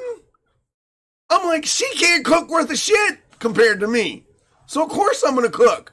I can't fucking do a brake job quicker than she can. Cause I got one fucking hand. She's got two good hands and she loves tools. I don't fucking like tools. I like knives and fucking mandolins and grills and fucking shit. So And even manicures and pedicures and fuck you, she likes the mani-pedis. I don't. But my point is even in a relationship thing, we've always had this narrative that men are superior to women because they're men. Shut up, dear. You're losing my train of thought. We've always had this mentality of men are superior to women because we're men, right? We hunt, we gather. We're the physical ones. We're the we women. didn't gather. What? Women gathered. Right, we Females hunt. gathered. Right, we hunt, they gather, we kill, they cook, right? And I think that mentality has led to a sense of entitlement when it comes to media. Cuz what's the media? What's the percentage of pundits? 80-90% male reporters for football and tennis and shit, right? 10% of those reporters are female reporters. Like, look at that. Look at the NFL now. You've got great female reporters like Susie Culver, Erin Andrews, who's the chick on First Take. I can't remember her name. But there are credible, intelligent women who are informed on the sport of NFL football who don't get the screen time that guys like Stephen A. Smith and Max Kellerman get. Don't get me wrong, I don't mind Max Kellerman or Stephen A. Smith, but sometimes those dudes say some wild shit where, like, when a woman comes on, she'll drop more facts than those two talking head idiots do, and they talk right over her. Yeah. It's because of this sense of entitlement that men have in all things. Like, in my household, I have one daughter. I have a child who's biologically feminine, right? Mm-hmm. The way that we've raised them is it don't matter if you got the plumbing you got. It's your mentality, it's your personality, it's your work ethic, right? It doesn't matter if you're different than your brothers. You can make your brothers look bad because you outwork them. Don't let anybody put you in a box just because you got tits and a fucking vagina, right? Don't let them treat you different because your brothers got balls and dicks and you got tits. Work just as hard as they do and show them up. And 9 times out of 10, they fucking do. Like in school, they outperform the boys. Chores, they outperform the boys a lot of times. It's because they hustle and grind. And when we go out, a lot of times, Merc and Sammy, they get recognized for how they handle themselves. Like when they do stuff for me out, they handle it, they get it down, they get compliments, and I'm like, why would you compliment them? They're just doing what I asked them to. And they're like, oh, but they're cute girls. That doesn't matter. They did what I... Like, if my boys were there, you wouldn't be like, oh, you're a cute boy. You know you understand what I'm saying? Even in, just general errands, they get... The females get treated differently because it's that thing that we've fought so hard against is that sexism, not misogyny, but misogyny is there too. Just the bias that men have towards men against women. And I think when you look at sports media is dominated by men. Even if the men are idiots and don't have a grasp of the sport that they're talking about better than their female counterparts. And I think what needs to happen is their female counterparts need to look at them and go, look at MMA, for instance. You guys don't question Amanda Nunes and Rose Namajunas any different than you question McGregor or Garbrandt or GSP. Why is that? Why are they not questioned like Naomi Osaka is questioned? And I think once that conversation happens and a lot more females kick the door in and tell these men, sit down, you don't know what you're talking about, I think you'll see more change. And the big thing for me is your athlete is still a person. You're not the one busting your ass on the court, the field, the pitch, or the octagon day in and day out. They are. You're sitting in a suit in a studio watching tape, critiquing it on the fact that you have an opinion. Yeah. Never confuse your opinion with experience and knowledge of the game. I can sit down and break down a fight, and we will. We'll do streams where we break down fights like we did a couple nights. We'll look at sports and we'll break it down. I've done those sports. I've been on that field. I haven't done it professionally, but I've done it to the point where I, could have made a transition to something better. Yeah. So my critique isn't coming from the fact that I have an opinion. My critique comes from I've done that. I can break it down. When I watch film, like when we broke down the Super Bowl, my critique came from I played quarterback on multiple levels. So I could critique Patrick Mahomes' mistakes and Tom Brady's successes over some jackass in a bar who's like, well, I fix a truck and drink beer. There's a complete, total different level of understanding and commentary that needs to be understood, and that when you question a female athlete, you question them no different than you would question a male. Who the fuck they date isn't your shit. You question their game. You question what they were thinking on the field. You question their mechanics, breakdowns, whatever you see as a valid critique of their game. The rest of their life ain't shit. It doesn't matter what her boyfriend said, or if she's on her period, or if she had a bad hair day. That's not relevant to her game. That's where you need to stay. And when you veer out of that, these female athletes need to stand up and go, hey, get out. Female athletes need to be empowered to look at somebody in the press corps and be like, get the fuck out. Because I'll tell you right now, like I said, if Amanda Nunes got, well, you're a lesbian, what makes you think you can compete with men? Amanda Nunes would come across that table and knee that dude so hard his grandchildren would feel it. That's what female athletes need to do. They need to get their agency. They need to be given the ability to look at some dude and go, get the fuck out. And if the... Go ahead. Even in talking at that, like, the female athletes shouldn't even be in that situation, though. Like, I feel as if it shouldn't even be a thing that a female athlete should feel the need to have that look and that fucking thing about them. Like, they should have that thing where they can go into a press conference or a media and all that kind of stuff and just be treated the same. They shouldn't have to change their outlook or their appearance or how they handle situations. And the other thing that things onto that is, see other men in that fucking room. They're the ones that should also be standing up and going, you get to fuck out of this building. We don't want you fucking here. That's part of the problem, is that people don't stand up to the toxicity. So like I had a conversation with somebody on Twitter when, after we had played Paladins, and it was like the 5 years playing Paladins, and somebody messaged me on Twitter and said it was really nice watching gameplay where people weren't shitting on everybody, because we were sitting there saying we were doing great, well fucking done, that was great, and then when we got beat, we were saying how amazing the other team tactically were, how awesome this team were, right? That's where the difference is, isn't it? Is we were sitting there just, everybody's just playing a fucking game, it was a great time. And the fact that people are turning around and saying, if we were in that situation, right, if the 5 years were sitting there and you started being toxic to somebody, I would happily tell you to fuck off, that I didn't want to play with you. I was going to play, I would bring somebody else in and play, because I don't want that kind of stuff running about me. I don't want the toxicity. If you start making racist, sexist, derogatory comments towards anybody, I don't want to be fucking thinged with you, and I wouldn't be involved with you.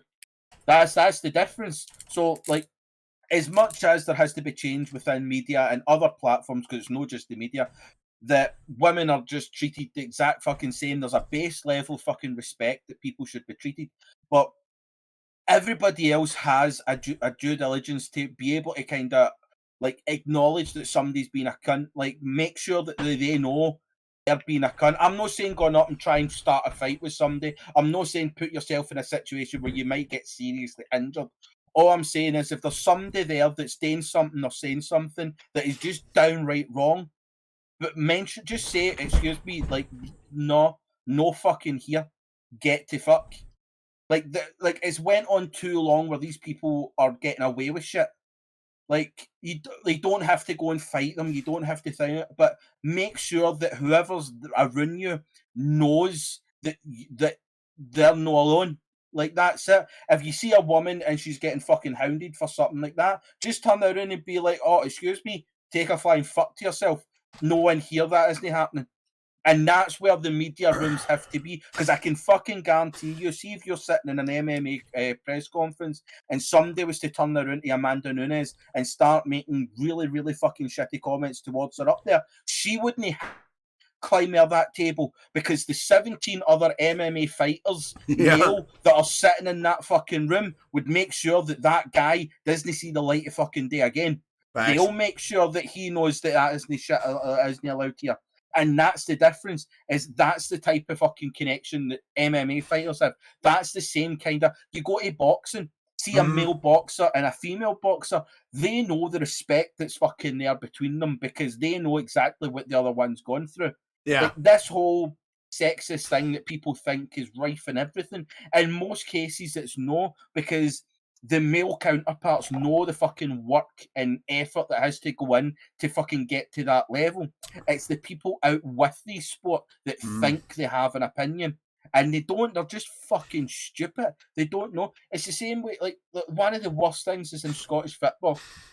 You'll be watching a game of football and it'll be like Rangers against Celtic or a big fucking team. And see the pundits they put on, you're like, he's sitting there talking about how this top fucking athlete's football star should have done this to be better. And you're like, mate, your biggest accomplishment was playing second division Scottish football. What fucking right do you have saying Cristiano Ronaldo should have done better there? He doesn't even fucking licked his boot. That's how fucking different your opinion is. That's like me turning around and going, Cristiano Ronaldo, I think he has to step up his game on his leg workouts because it's looking a wee bit dodgy there. Who the fuck am I to give that opinion? And that's what the problem is these fucking media outlets have these fucking stupid, pointless appointments as to who they think is good enough to be a pundit. And you're like, right, what's your background to pundit? Oh, I just talk. Awesome, you're in. Like that's literally the only thing that you need to be able to do is talk shite. Yeah, you gotta have a hot take. take. Pass the bar. And media is, can you talk shite? Can you talk shite about things that we tell you to talk about? Awesome. We can give you $1 million a year just to fucking do that, even though you have fuck all reason to be here. To be fair, you got to be entertaining when you talk shit to get that $1 million a year. Like I've seen plenty of pundits that don't got the presence on camera and can't hold an argument to save their ass. Like look at me and you. You and I right now when we talk, there's a charisma. There's a we had a new follower in chat, Pat Danger. I hate to call him out. He's like, bro, I don't even do sports. But because you guys we have that chemistry, we have that knowledge and that stuff. He's like, I'm in. In order to be a pundit, you have to have something. You have to have some base knowledge, but you have to also be able to look good on camera and speak clearly. Like you don't have to be Tom Brady in order to critique somebody. I agree. You need to have more qualifications than I can speak good and I have a presence on camera. Right, I totally agree with that point. Look, see if you look up the fucking Scottish pundits, they have fucking none of that. He is the most boring fucking bastard there is, and I'm sorry, but he ain't no fucking Brad Pitt either. Like, that's where the thing is. And another point is, I honestly do not think our conversation will make it to ESPN, mate. Bro! I really don't think they could put us on live. The amount of times I drop the fucking C-bomb, I really doubt the fucking ESPN are going to be going, those two are our guys for the next NFL season. That's the problem. Their ratings are tanking because we're not on the show. That's it. Look at it this way. ESPN knows we're there, and they're like, we can't bring those guys on. They'll kick us out. Imagine me and you in a suit talking about the fucking Euros, right? I don't know jack all about soccer outside of the little bit of experience I played. But I'll make that conversation fucking entertaining. But you'd be part of the problem is that you don't have the credibility of experience in the sport to then criticise people doing that level. Like, that's the problem, is that we're literally like, we would just be hypocrites because I've not been to that level. So who the fuck am I to be able to talk and say that these guys are shit? But that's an outrageous example of exactly the problem, right? It's idiots who don't have the experience critiquing. Yeah. Now, let me clarify this. There's a difference between what you want to call barstool talk or barstool critique, and then there's actual constructive criticism, right?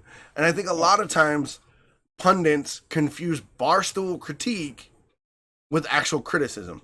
Like you and me, we could sit in a pub and drink beer and talk about soccer or football all we want and be like, well, Dykes is the setup man and Adams couldn't finish, da-da-da. That's barstool critique. That doesn't hold sway outside of the little circle that we're in. Like, we can talk to the people in the bar and they'll be like, oh, yeah. But when you're on a national stage and you're saying that Naomi Osaka should do media, when you don't know jack all about what she's going through, is a whole nother level, and there's a whole nother responsibility and ethics involved. And that's where another miss is the responsibility and ethics of sports journalism has basically went, get the clicks, throw the ethics out the window, because you're not going to ask Naomi Osaka who her boyfriend is if you're an ethical person who wants to know about Naomi Osaka, the athlete, right? If you're looking for the click and what they call the sauce, you're going to ask her about her boyfriend all day long. But that doesn't mean you're an ethical journalist or an ethical pundit. And I think we've lost journalistic integrity and journalistic ethics along the way when we have sensationalized sports media. I think is another problem. Do you agree or no? Oh, yeah, no, I definitely agree. And I think a lot of what we talk about, especially because we've talked about media coverage a couple times, it comes back to the. No, I think it's a great topic. I think it's a great topic because of the fact that a lot of times the media goes unchecked. Like, who's calling out the media, right? Brandon Marshall, a former player, a couple other athletes on Twitter are calling them out. But by and large, the French Open skated. Nobody was like, "Oh, the French Open was bad." Like, the French Open didn't print a retraction saying we're sorry, we fucked up. The other majors were like, the other majors put out a statement that said, "Yeah, press conferences are contractually obligated. All athletes must participate."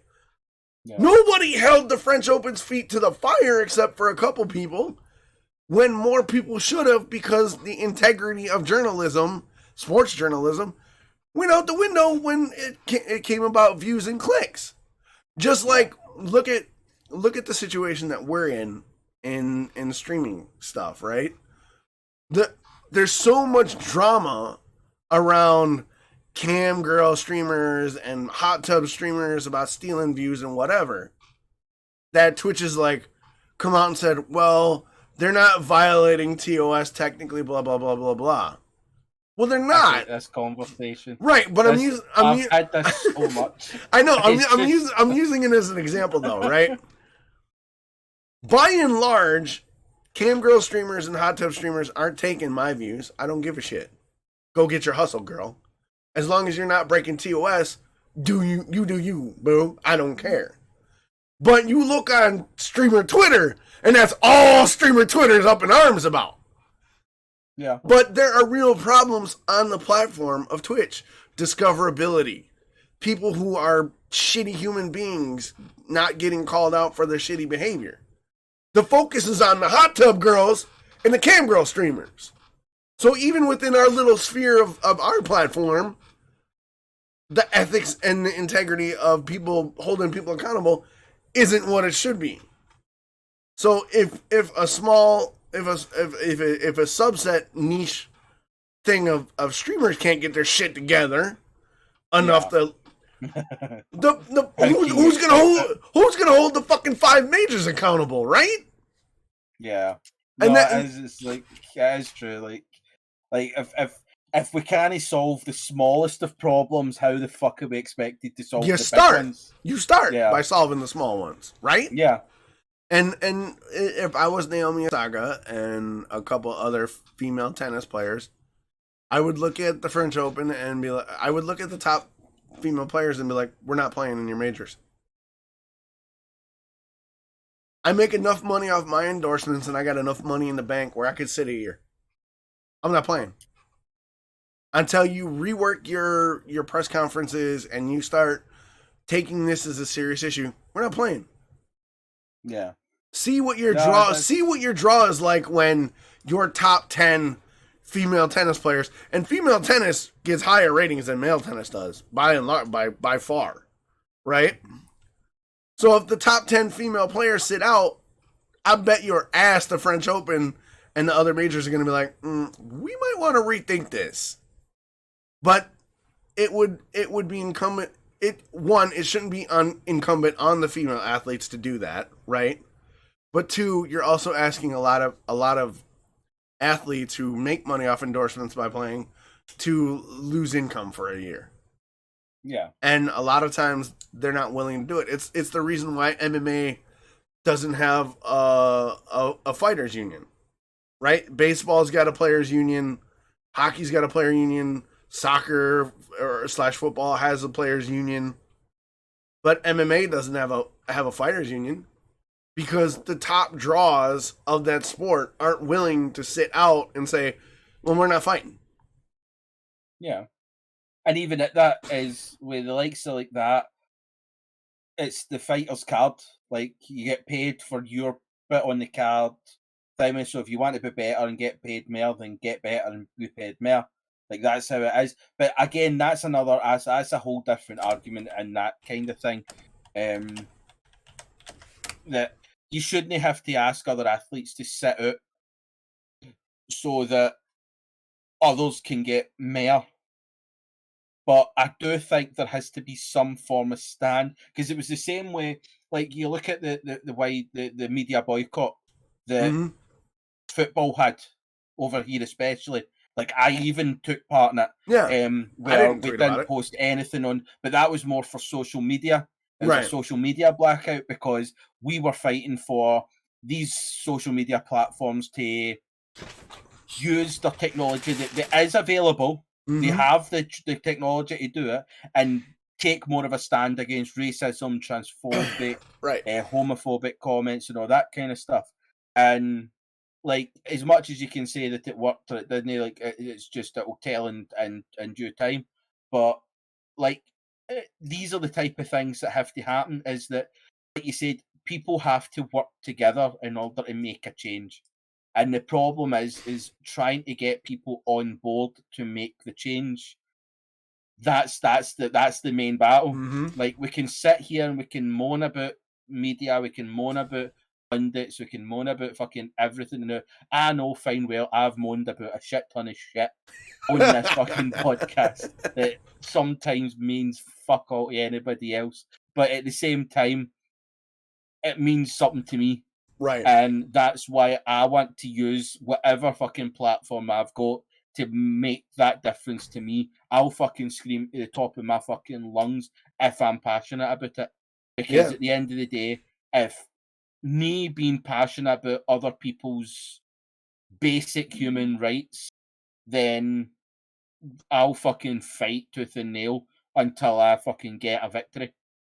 And that's how it is. You maybe only have 5 people to talk to. You maybe have 50,000 people. Why's my telly just started shouting at me? I do apologise. My telly just came on. Bro, I've had people moving shit and dropping boxes. It's fine. That's life. It happens. It randomly just started playing an old firm game. It wanted to join the conversation. It was like, fuck that, you talking about TV? Let's go. I know, fuck you, TV. But yeah, like, there's so much fucking change that has to be done. And the only way the change can happen is if everybody starts being accountable for themselves. Right. Like, I know it's a hard thing to do, right? I can understand that it is a difficult thing to do. But if you start making the change in yourself that you want to see in the world, you'll start instilling that in people around you. See if you turn around and say, like you watch these programs, right? Like see that, like that my £600 life and all these kind of programs, and they'll turn around. Like, it was one the other day I was watching, and she turned around and said, "Oh, I wish I could tell my mum that the things that she says to me and how she handles things makes me depressed and makes me want to eat." And then the husband's like that, "Well, you need to tell her." No, I don't want to upset my mum. No, you say to your parents, blood means fucking nothing in this world, because I have witnessed fucking blood relatives fucking destroy people because of their fucking belief system. Blood means fuck all. So see if you have a father, a mother, a sister, a brother, an aunt, an uncle, a cousin, what fucking ever, and they're a shitty person, cut them out your life. It's totally fine. As much as people want to say, "Oh, you can't, family," fuck family if they're a cunt. Like, see if they are a shitty fucking person, cut them out your life. You do not owe anyone your time. You do not owe anyone any fucking satisfaction for being in your fucking life. If you are worse off mentally and physically with someone in your life, you have the full fucking support to cut them from your life. You do not fucking need them. Surround yourself with people that will support you, love for you, care for you, and help you as much as you fucking need and as much as they can help you. So do not let anyone toxic be in your life, be it blood or not blood, because life is far too fucking short and stressful and shitty for you to have to deal with things that you have no control, because you have that control. And if you need Like, I'll fuck it if I would happily give me their fucking phone number and I'll phone them and tell them that they're a cunt and that you're never going to see them again. I'll be that person. I'll be the fucking go-between. That's how I'll support you. But that's the thing, is that there's not enough people that are willing to create the life they need. Like, your mental health dictates every fucking output of your life. Your mental health is the most important thing. It's even with me, if I'm a toxic person in somebody's life, I fully accept if somebody doesn't want me to be in their life. That's fine, that's their call. I'll no hang on it. But it's one of the ones, you have the ability to create the life that you want, because if you can create a happy mental health in your life, life will be fucking kind to you. Life will help you along. You'll find people that are there to support you in ways that you probably didn't even know you can be. Like, it might not be like, I'm not saying that you can turn around to somebody and say, "Oh, I'm 10 grand in debt. Can you give me money?" I'm not saying that. I'm meaning, see the people that at 3 o'clock in the morning, when you're having a shitty fucking time, you can text, call, or message and say, "I'm having a shitty time," and they'll message you back and go, "Where am I getting you?" They're the type of people you want in your life. They're the type of people that you want there by your side, behind you. Because no matter what you're fucking gone through and no matter what they're gone through, as long as you're there for the other person, that's all it fucking matters. And that's how I see this fucking battle against the media, against racism, against sexism, against every fucking systemic problem in this fucking world, is if everybody was able to be happy in their own life and help support those around them, everything could be so much fucking better. And that's it. And get rid of this toxicity and this mindless fucking acceptance that what you have in your life you deserve. No, you fucking take what you want. Yeah. That's how it goes. You got something, you go fucking get it. If you want that job, go get it. If you want that car, go get it. If you want that fucking life, go and get it, because you are in control of it. There's some aspects of life you are not in control, and it's how you handle those situations that will make or break you. Everything fucking happens. Like, it's a shitty fucking world we live in. Shit happens. Death happens. Loss happens. Fucking, you might be down in a ditch, but if you've surrounded yourself with the correct people, you'll get out that fucking ditch and you'll make it back to where you're supposed to be, and you'll get everything that you want and work for. That's how it has to be. And if more people had that mentality, the likes of this shit with Naomi Osaka and other athletes, or even other human beings that are put through this shit, it would be a thing of the past. We wouldn't have that. Right. I 100% agree, but the problem that stems from that is people, one, don't like confrontation. Two, they've been raised to be in the belief that your family is your family regardless if they're shitty people or not. And three, fear of loss and fear of the uncertainty are legitimate things. The goal is to build up somebody to the point where somebody who's toxic, that they can see that they're toxic and they can make the choice to get rid of them, and see that once the choice to be rid of that toxic person won't improve their life. But in order to do that, they have to get past the guilt, the fear, and the fact that they're going to have to confront somebody. Because you could, and I know you're not doing this, but 9 times out of 10 people will be like, well, just do it. Just get rid of them. And as we've discussed before, is you can't tell somebody to do something. You have to make it come across as if it's their idea.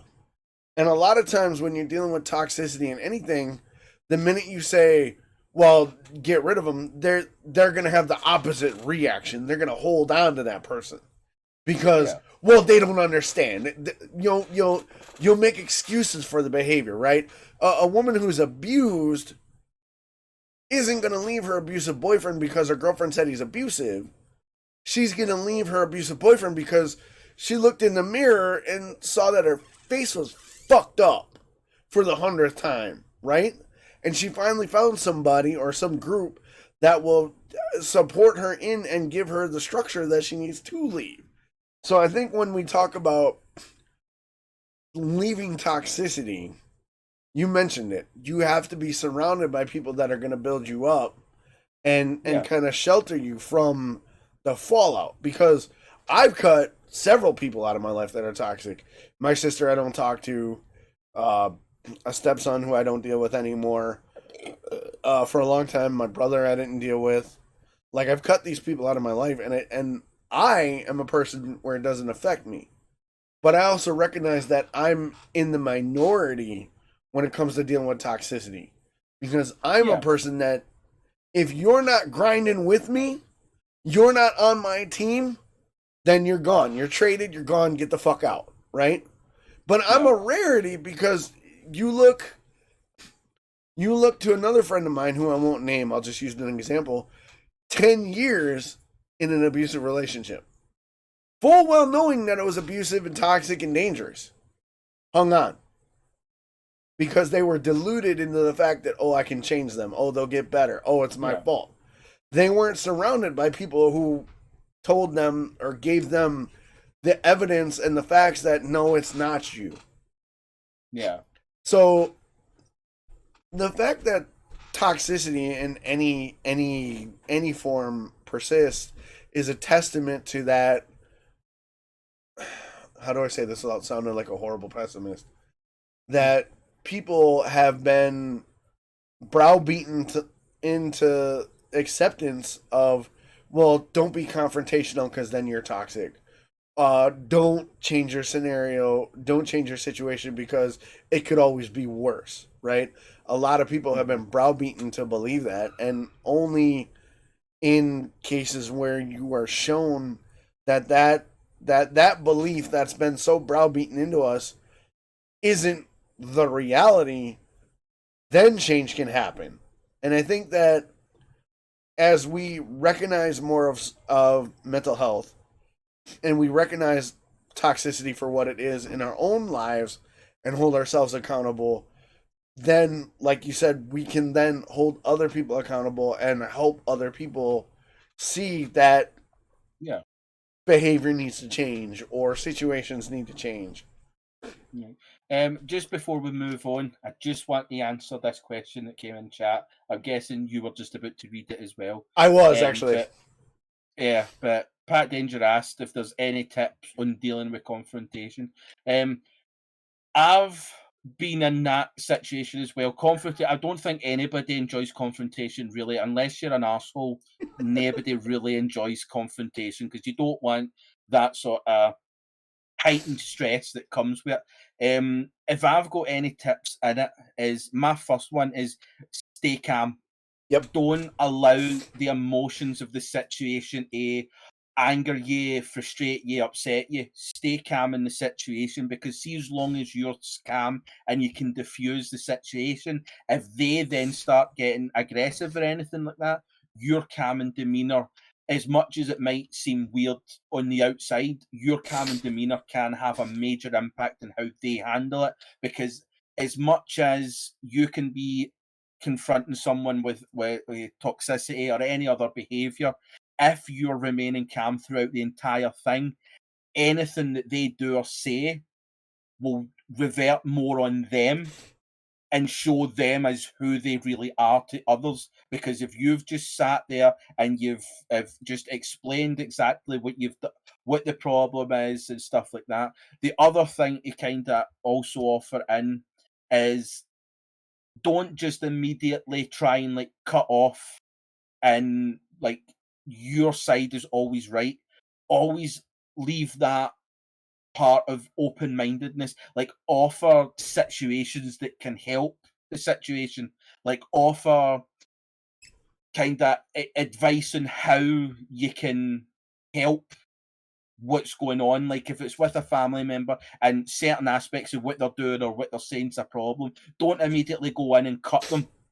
Go in and explain how, like explain the situation, how it makes you feel, and offer up ideas as to how you can solve the problems that are there.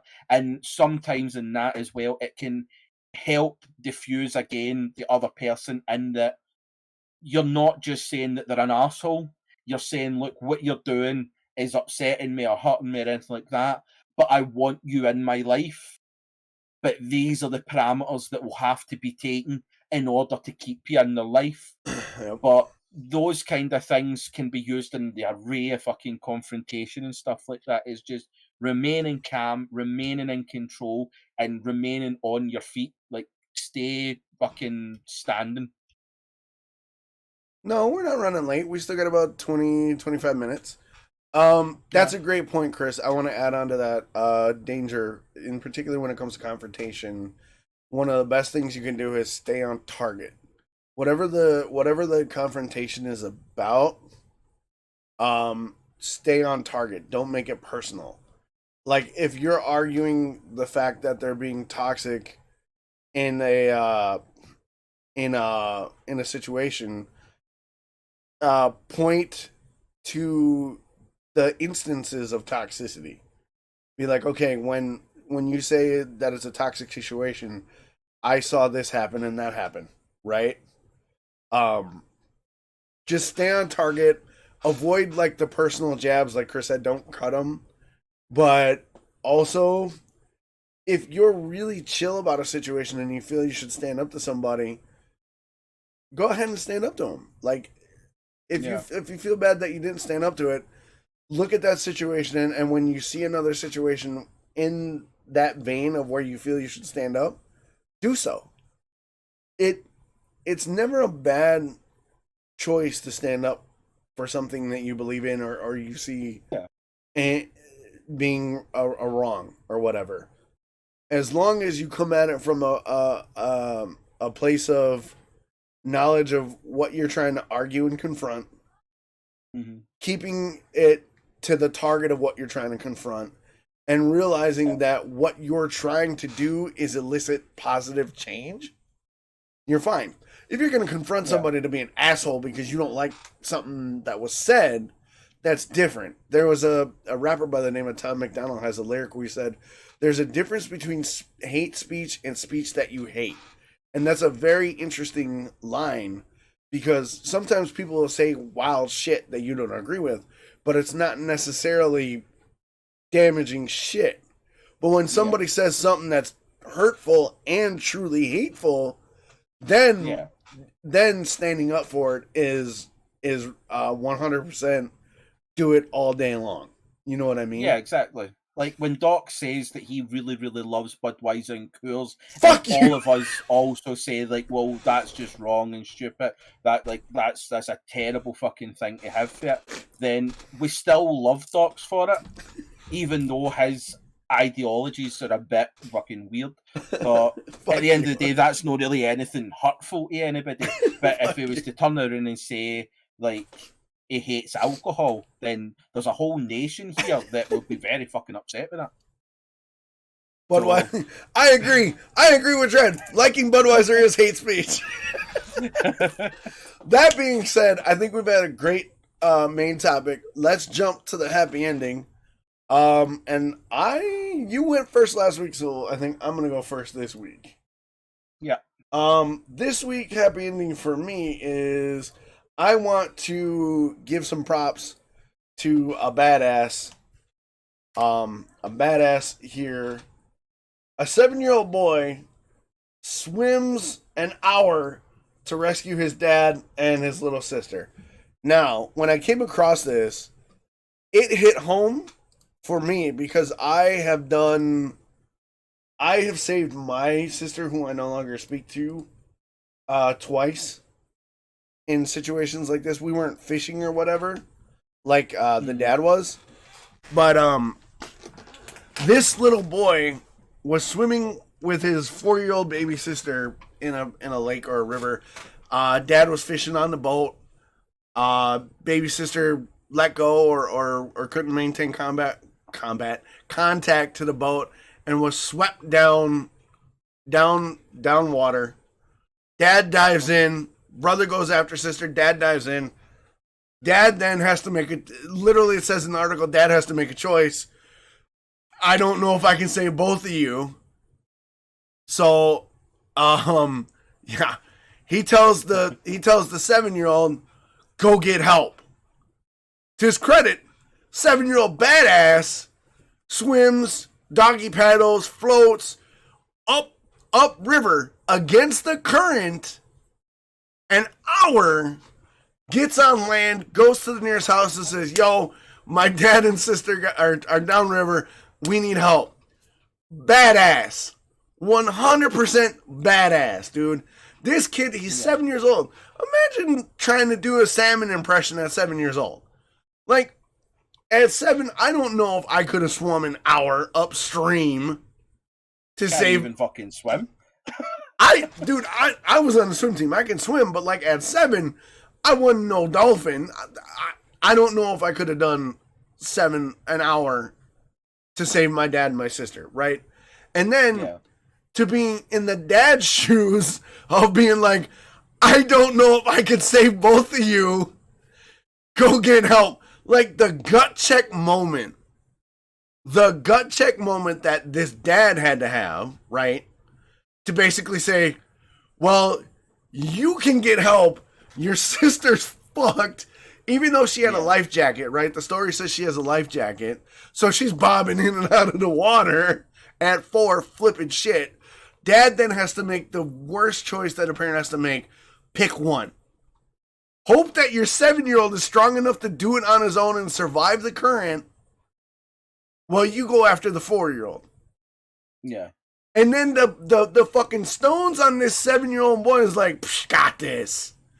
Fucking doggy paddles, swims, floats, an hour upstream, gets help, and then an hour later, dad and sister are found downstream.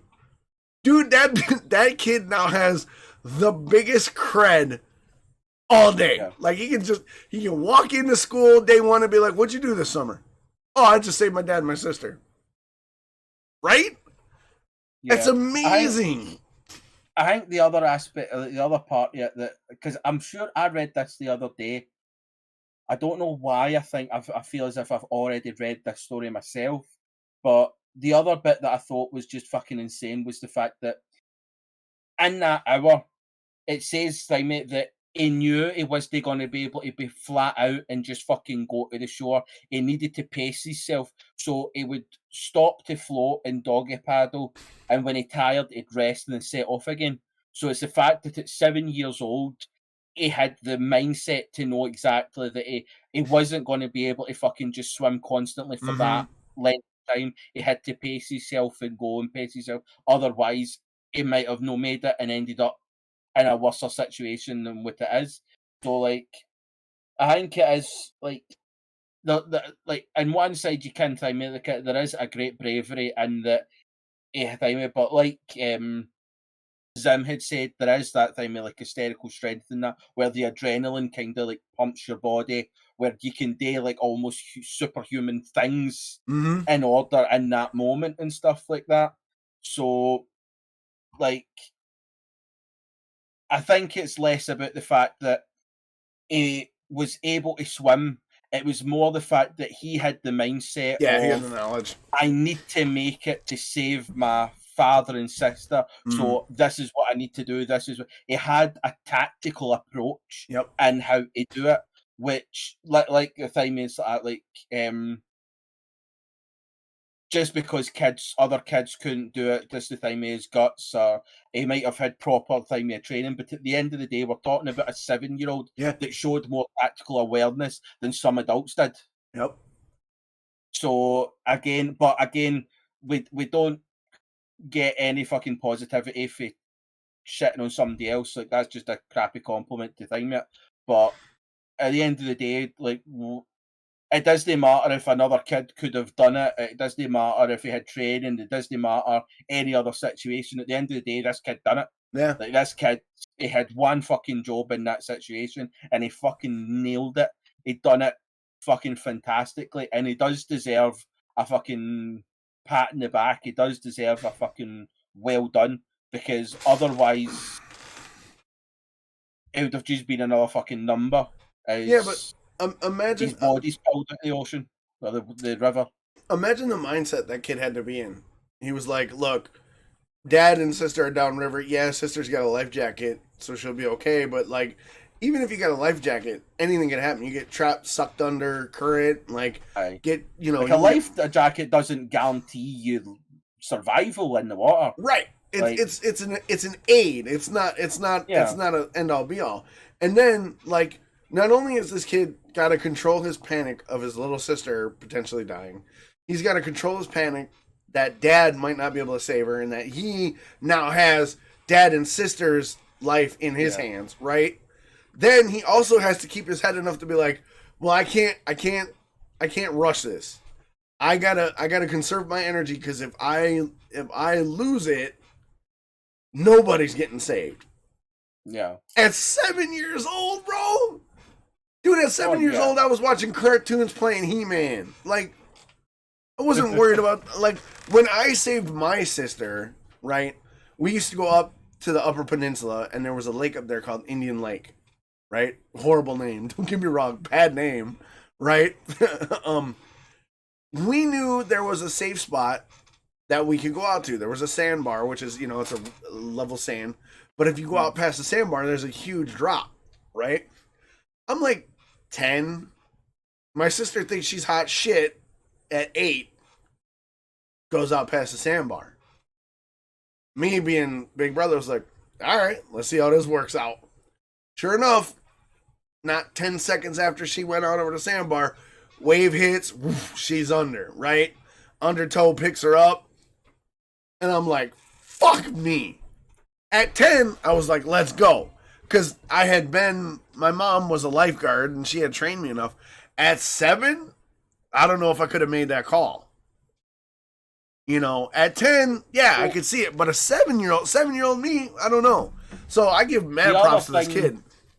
Yeah, I mean, I give him props on that. Like, it was an amazing fucking thing to do. But I think you also have to remember that unless you're in that situation, you don't know. Like, It's like when we talk about, if I won the lottery, I would do this, this, and this. Well, I can say that I would buy a house and do this, but let's be honest, if I won the lottery, my parents and my sister and my brother would have a great time spending my will money, because I would probably have had a heart attack at the fact that I've just won the lottery.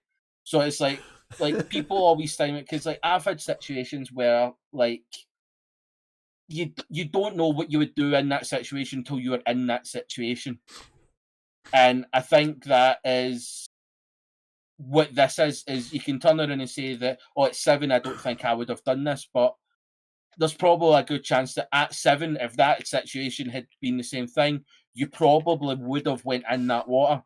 I'd like to think so. Mindset, because that's just how it fucking happens.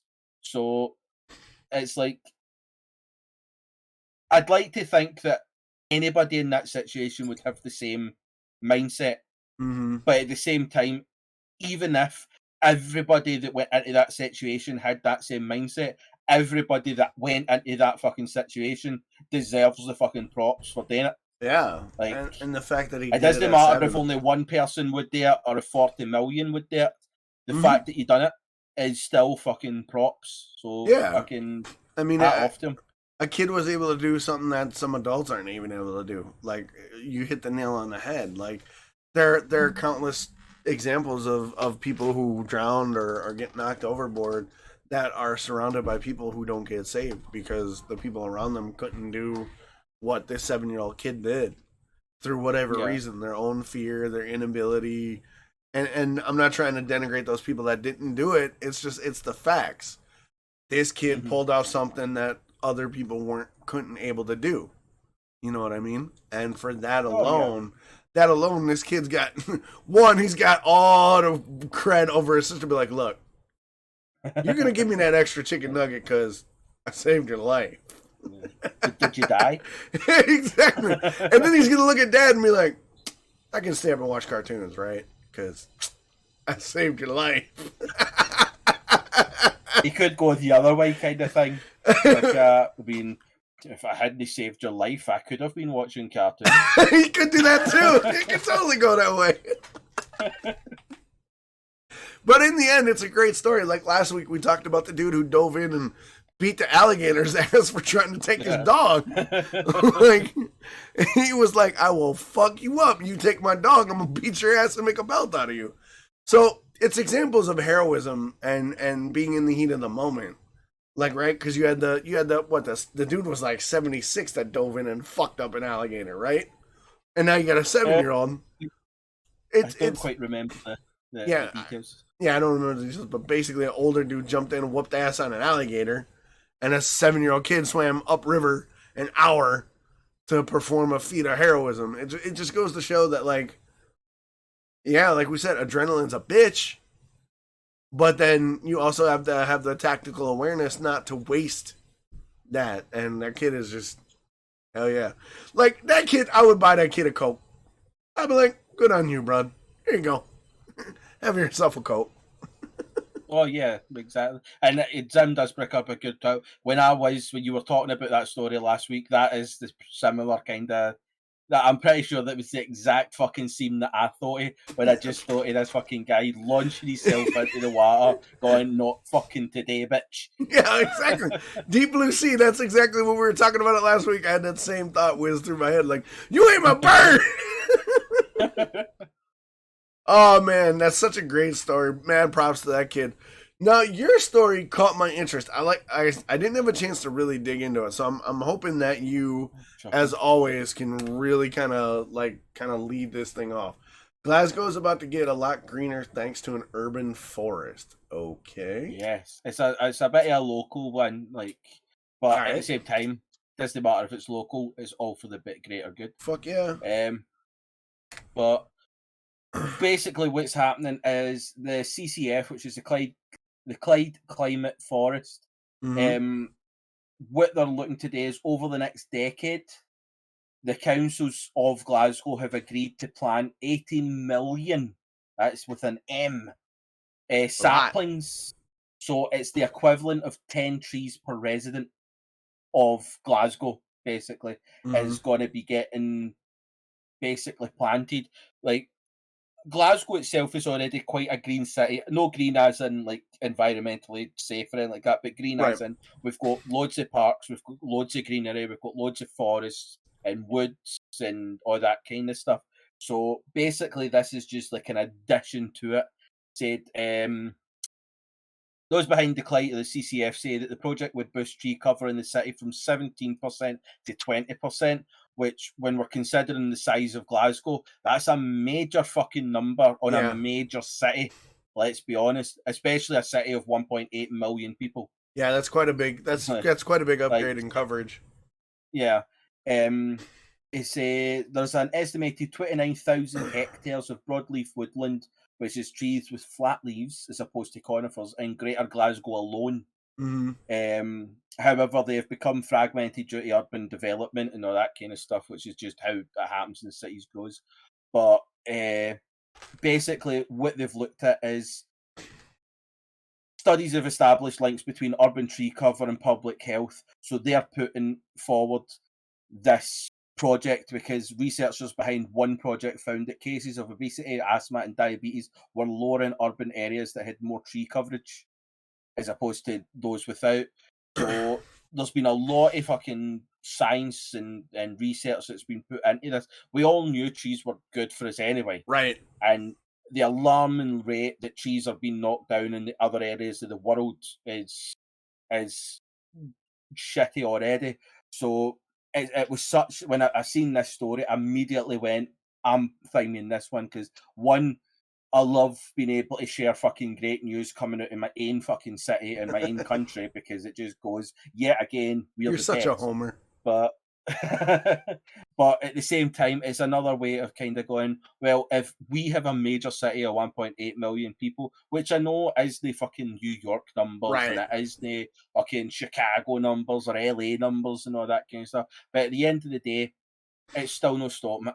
Like, it's still no, like, there's no reason for it, and it's just such a great fucking thing to see where major cities and councils and that look at it and go, we've got a bunch of old spaces, we've got places where buildings used to be and we've built them down, let's put fucking trees there, let's put parks, let's put fucking happiness It says the launch of CCF comes as Glasgow prepares to host the COP26 Climate Summit in November, which is like world leaders come and time measures to curb carbon emissions and that kind of stuff. Which is a good thing. It's basically another thing that kind of Scotland have went, well, let's fucking go. We'll show these fuckers how it's done. Well, I mean, they say something about expanding Glasgow's city region's woodlands to create a new interconnected forest would provide many lasting benefits. They're right. Like the fact that greenery sucks up CO2 emissions and then produces oxygen. Like, where's the negative? Like, okay, sell me why you wouldn't plant a tree, right? Like, oh, the tree's gonna suck up 18 fucking metric tons of CO2 emissions, and when you step outside your house, the air's gonna smell cleaner. Try and sell me how that's a bad thing, right? Because it'll block the sun. So what? Step out from the shade. It's too hard. But we can't if there's another tree next to it. We'll just be constantly under cover of trees. So you get rid of skin cancer then, huh? I know, but we only get one day sun. We want to be able to fucking see it. It's overrated, trust me. You'll like the trees. But yeah, it's a good point. And the other part that kind of thing is the new community woodland trees and forests will bring multiple benefits to our local communities as well as wildlife. The pandemic has brought into focus like never before the value of local spaces as places to exercise, de-stress, and engage with nature, and the project can help deliver the green recovery. Like we've seen in the pandemic where it was fucking dolphins in the canals of Venice and deer living in a fucking roundabout in London where the roads weren't getting used. Like it has shown you, and like we've seen previous ones where I've said about how the Scottish Highland tigers getting reintroduced into Scotland and whatnot. Like this is what we've been thinking about, is it's places for wildlife to kind of grow and fucking be enriched. And it's the same with local communities, as I said, places for exercise and de-stress, opening up these spaces that are once kind of just empty, derelict areas and bringing in, which gives people a lot wider area to be able to go and not be around other people, which is what we need during a fucking pandemic. That's what everybody's shouting for. Yeah. So, like, it's nice to see a fucking city taking that kind of point. And, like, I know, like, unless you're kind of thing me into, like, Scottish politics and the UK politics and stuff like that, the one good thing that came from the recent election that happened in Scotland is the party that usually that I support and that kind of stuff. I'm not going to thing me in. They've actually teamed up with the Green Party, which is the environmental and all that kind of stuff. So they've literally, even though they never gained a majority, so they had to get another party to join in to kind of push them there. But this Green Party also want independence and stuff like that for Scotland. So basically what's happened is the major party is giving this Green Party basically a fucking front row seat to, we are going to make this country green. We are going to make these changes to make it better, and we're going to work together. And this is basically the first fucking flurry into it, is they've just went, right, 18 million trees in the next 10 years. Yeah. Fucking do it. Like, and that's it. This is how simple it was. And, like, most countries, the time you can sit and argue, but I mean, how much fucking space does America have? Like, there's that whole thing that they talk about, going to Google Earth and zoom in any area of America, and there's a 9 out of 10 chance you'll come across just open space, be it a field, be it fucking desert, be it something. Like 9 times out of 10, you will just uncover fucking nothing. And you're like, fill it with fucking green, fill it with trees, fill it with something wildlife orientated. Just fill it with something good. Well, to go along with the benefits that we talked about, with the canals being, the dolphins returning to the canals because we weren't using them, there's been countless studies and evidence that the more wildlife and nature that humanity has around, the Americans will kill them. Facts, but the more balanced humans tend to be. So you have a natural environmental equilibrium, right? When humans and nature and wildlife can come to a balance where wildlife are allowed to exist and nature is given a chance to flourish, humans do better. Not just health wise, but mental health wise, emotional wise, spiritually, we do better. For years and decades, we've been like, oh, progress, build it bigger, build it better, concrete everything. And we're finding out that the opposite is true. That as we progress and move forward, we need to incorporate more natural spaces, because those natural spaces act as stabilizers for humanity. Because if all you see is concrete, you're going to be like, oh my God, it's the concrete jungle, it's the hustle, it's the grind.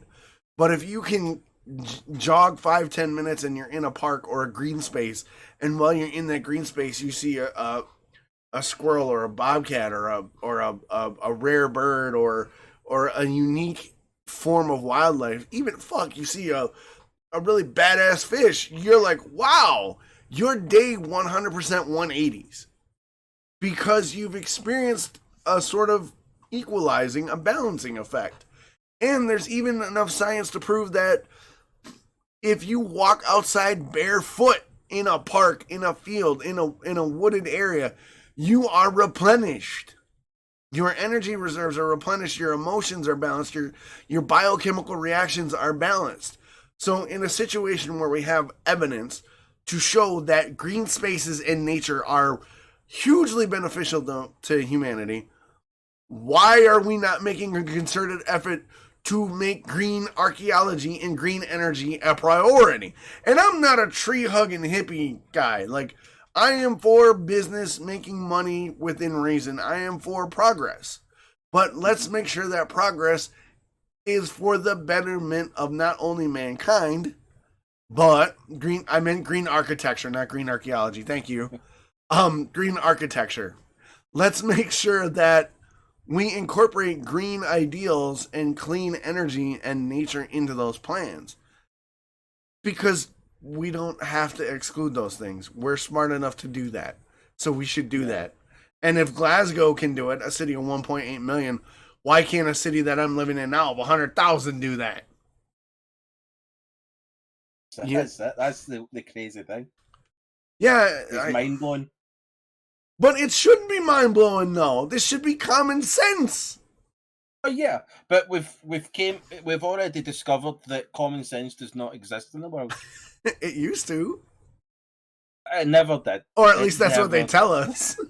Yeah, common sense is a made-up fantasy that people think to try and give you hope.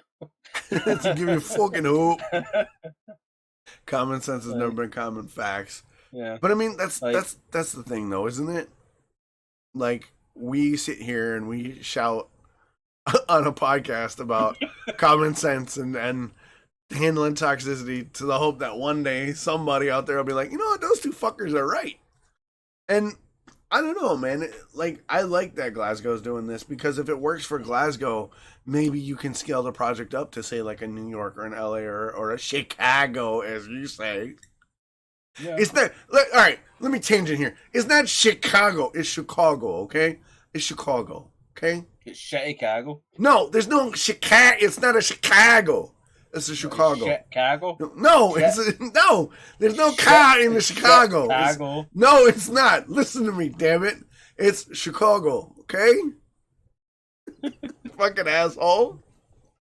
Just like you wouldn't say Milwaukee. It's Milwaukee. I don't sit there and go, it's Glasgow. So does that mean that it's Kansas and Arkansas? No, it's Kansas and Arkansas. And even at that, like Chicago, like that is Chicago. Like you saw, it's pronounced Chicago. So that's what happens. See, when you have a crappy car and it starts moving, that's how you say it. We go Chicago. You're such an ass, bro. And when it stops, we go Chicago. Stop. All right, my guy. I think that's about it for us. Why don't you tell everybody where they can find you and how to reach out to you? All the usual. I say all the usual places. You get me on Twitter, you can get me on the YouTube, and you can contact us through the website. Which Right up. Wait, hang on. I got it. above There my it is. head. Yep, it's above your Yeah, head it's right there. Right above me. You can get all the new episodes from Wednesday onwards. Mhm. The podcast, you can get all the news stories that we talk about and the positive stories. They usually go up on the Monday, when I can be bothered. Just so I was it's gonna there. say, when was that? I checked like 2 weeks ago and it wasn't updated. What's going on? What do you mean it was the updated? Well, Updated, it's updated since, but back when I checked it after the podcast, I was like, someone's a week behind. Well, sometimes I lose track of time. Like this week when I discovered that I hadn't actually put the podcast on the schedule, and it just came off everything. Like I'd uploaded everything and everything was ready, and I time it, and never scheduled it, and just turned off the page. And it was Titan messaged me at like 8 o'clock on Wednesday, and it was like, by the way, when does the podcast go up? And I was like, it should already be up. And then realised, and I thought, fuck, I need to do all this now. But yeah, they can That find you was on fun. Twitter and on the website, and they can also find you on your Twitch, right? Yeah, now and again, like Tuesday, me and Zim are badass bitches in Final Fantasy. Wednesday, Titan's a prick. Titan's a prick. That's because he whooped and your we ass in played chess. chess. Don't hate. Don't hate.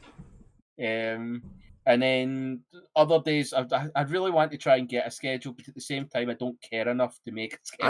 I know you don't. I know you're like me. I don't give a fuck. So it's like I sometimes randomly I'll play a horror game. Randomly. So you can get me on Twitch, you can get me on Twitter, you can get me on the website, you can get me through the YouTube, and it's all Chrissy C90. Yeah, because your branding is like intelligent. Yes, I just keep to the one fucking thing. Yeah, same with me. You guys can find me on Twitter at DocsRyan. You can find me on Instagram, even though like I never post there because I hate taking photos of myself. Like on my Instagram, it's literally like food porn. That's the majority of my Instagram. But yeah, you You can. proper into Instagram. That's right. Like, I used to use Instagram all the time, and then I just went, "This is shit," and I Yeah. stopped using it. Yeah, like so. Same Yeah, with Facebook. yeah. I don't. Facebook is dying for me. I barely am on Facebook. But yeah, easiest way to get a hold of me is definitely on Twitter or through my Twitch, and that's all Docs Ryan. Unlike Chris, I do have somewhat of a scheduled podcast on Sunday, RPG on Sunday, RPG on Saturday, and then Monday and Tuesday is much to Tim's chagrin, whatever the fuck I feel like doing that day. And then Fridays, usually I do a collab with like Zim and Dread, or I'll do like a collab with Dread, or we'll do like a Paladins on Friday. Fridays tend to be like my collab days, where Monday and Tuesday tend to be like fuck all. Yeah. So we appreciate you guys hanging out. We hope you guys enjoyed the conversation. Thank you to those One more that did. thing. What? One more thing What? before we go is next week's episode. Oh Lord, here we go. Let's get the hype out here. Get the hype next train week- rolling. Yeah, next week's episode is going to be our mid-season finale. It's Mhm. going to be our last episode until either the last Sunday in July, the first Sunday in August. We're going to take a good little break Because so I that have to Docs move. can move, and it doesn't have the stress of having to be set up for a certain time. We can just, everything can be calm and thinged. So next week we're going to have a final episode. It's also going to be a birthday party for me because I'm getting old. How old are you getting? So I'm going to be 31. Oh, kiss my ass. You're a baby. I'm gonna be 42, all right? Kiss my ass. 31. Ooh. But I'm going to have a nice wee day of gaming and just bullshitting and drinking. And then the podcast, we're going to have a couple of guests on. Yep. That I've managed to time out. There's another couple of things and another couple of guests that we're going to try and get on to make it just that little bit extra special. That's gonna be a But, shit show.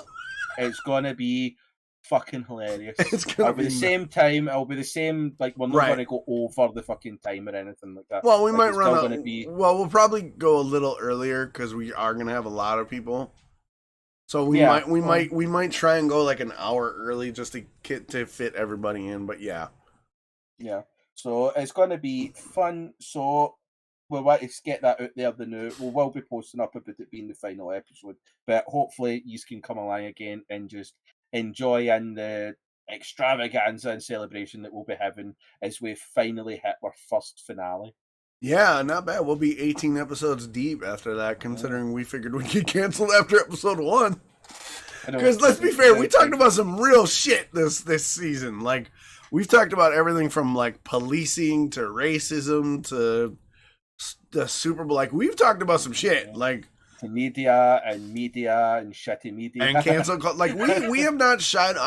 That's one of the things I'm really proud about is we have not shied away from divisive topics. Like, we've gone in with a measured and intelligent approach, I feel, and I hope that's been reflected. But yeah, next week, mid-season finale for those of you that have just sort of stumbled in. I am moving across the country on the 25th, so I'm going to be out of commission for a couple weeks, getting the house set up, getting the stream set back up, getting work settled in. But for those of you that are new and just discovered the show, we have an entire playlist on all the major digital platforms, Amazon, Google, iTunes, Spotify. All 18 episodes are there. You can download them and listen to them. 17. It'll be 18 episodes when we cancel, jackass. Don't fuck with my head like that, because I made one mistake last week. I made one counting error. When are you going to be on? Probably the second half of that. We got to get you on, Dread. We got to get Zim on. We got to get Drew from Silver Studios on. I have an author and a someone who just started a self-publishing company wants to come on and talk about writing and publishing. So we've got a bunch of guests lined up. We just got to get it in the schedule, and we don't want to do guests back to back to back. We've got to we want to space it out so that, you know, when we do have a guest on, it is not an occasion. Yeah, it's an occasion. It's not routine. I know you know. I'm explaining to those that don't know. But that being said, I think we had a hell of a show, Chris. So what do we say? Yeah. Say, see you next week. See you next week for the party. We are here to party. Ladies, move. Gentlemen, move. All right, boys and girls, we appreciate you hanging out. We will see you soon. I will be back later tonight in like a half hour or so with Spelljammer, a 5th edition D&D campaign. So see you guys soon. Chris, as always, great show, brother. Talk to you guys soon. Thank you. Bye. Bye. Transition. There it goes.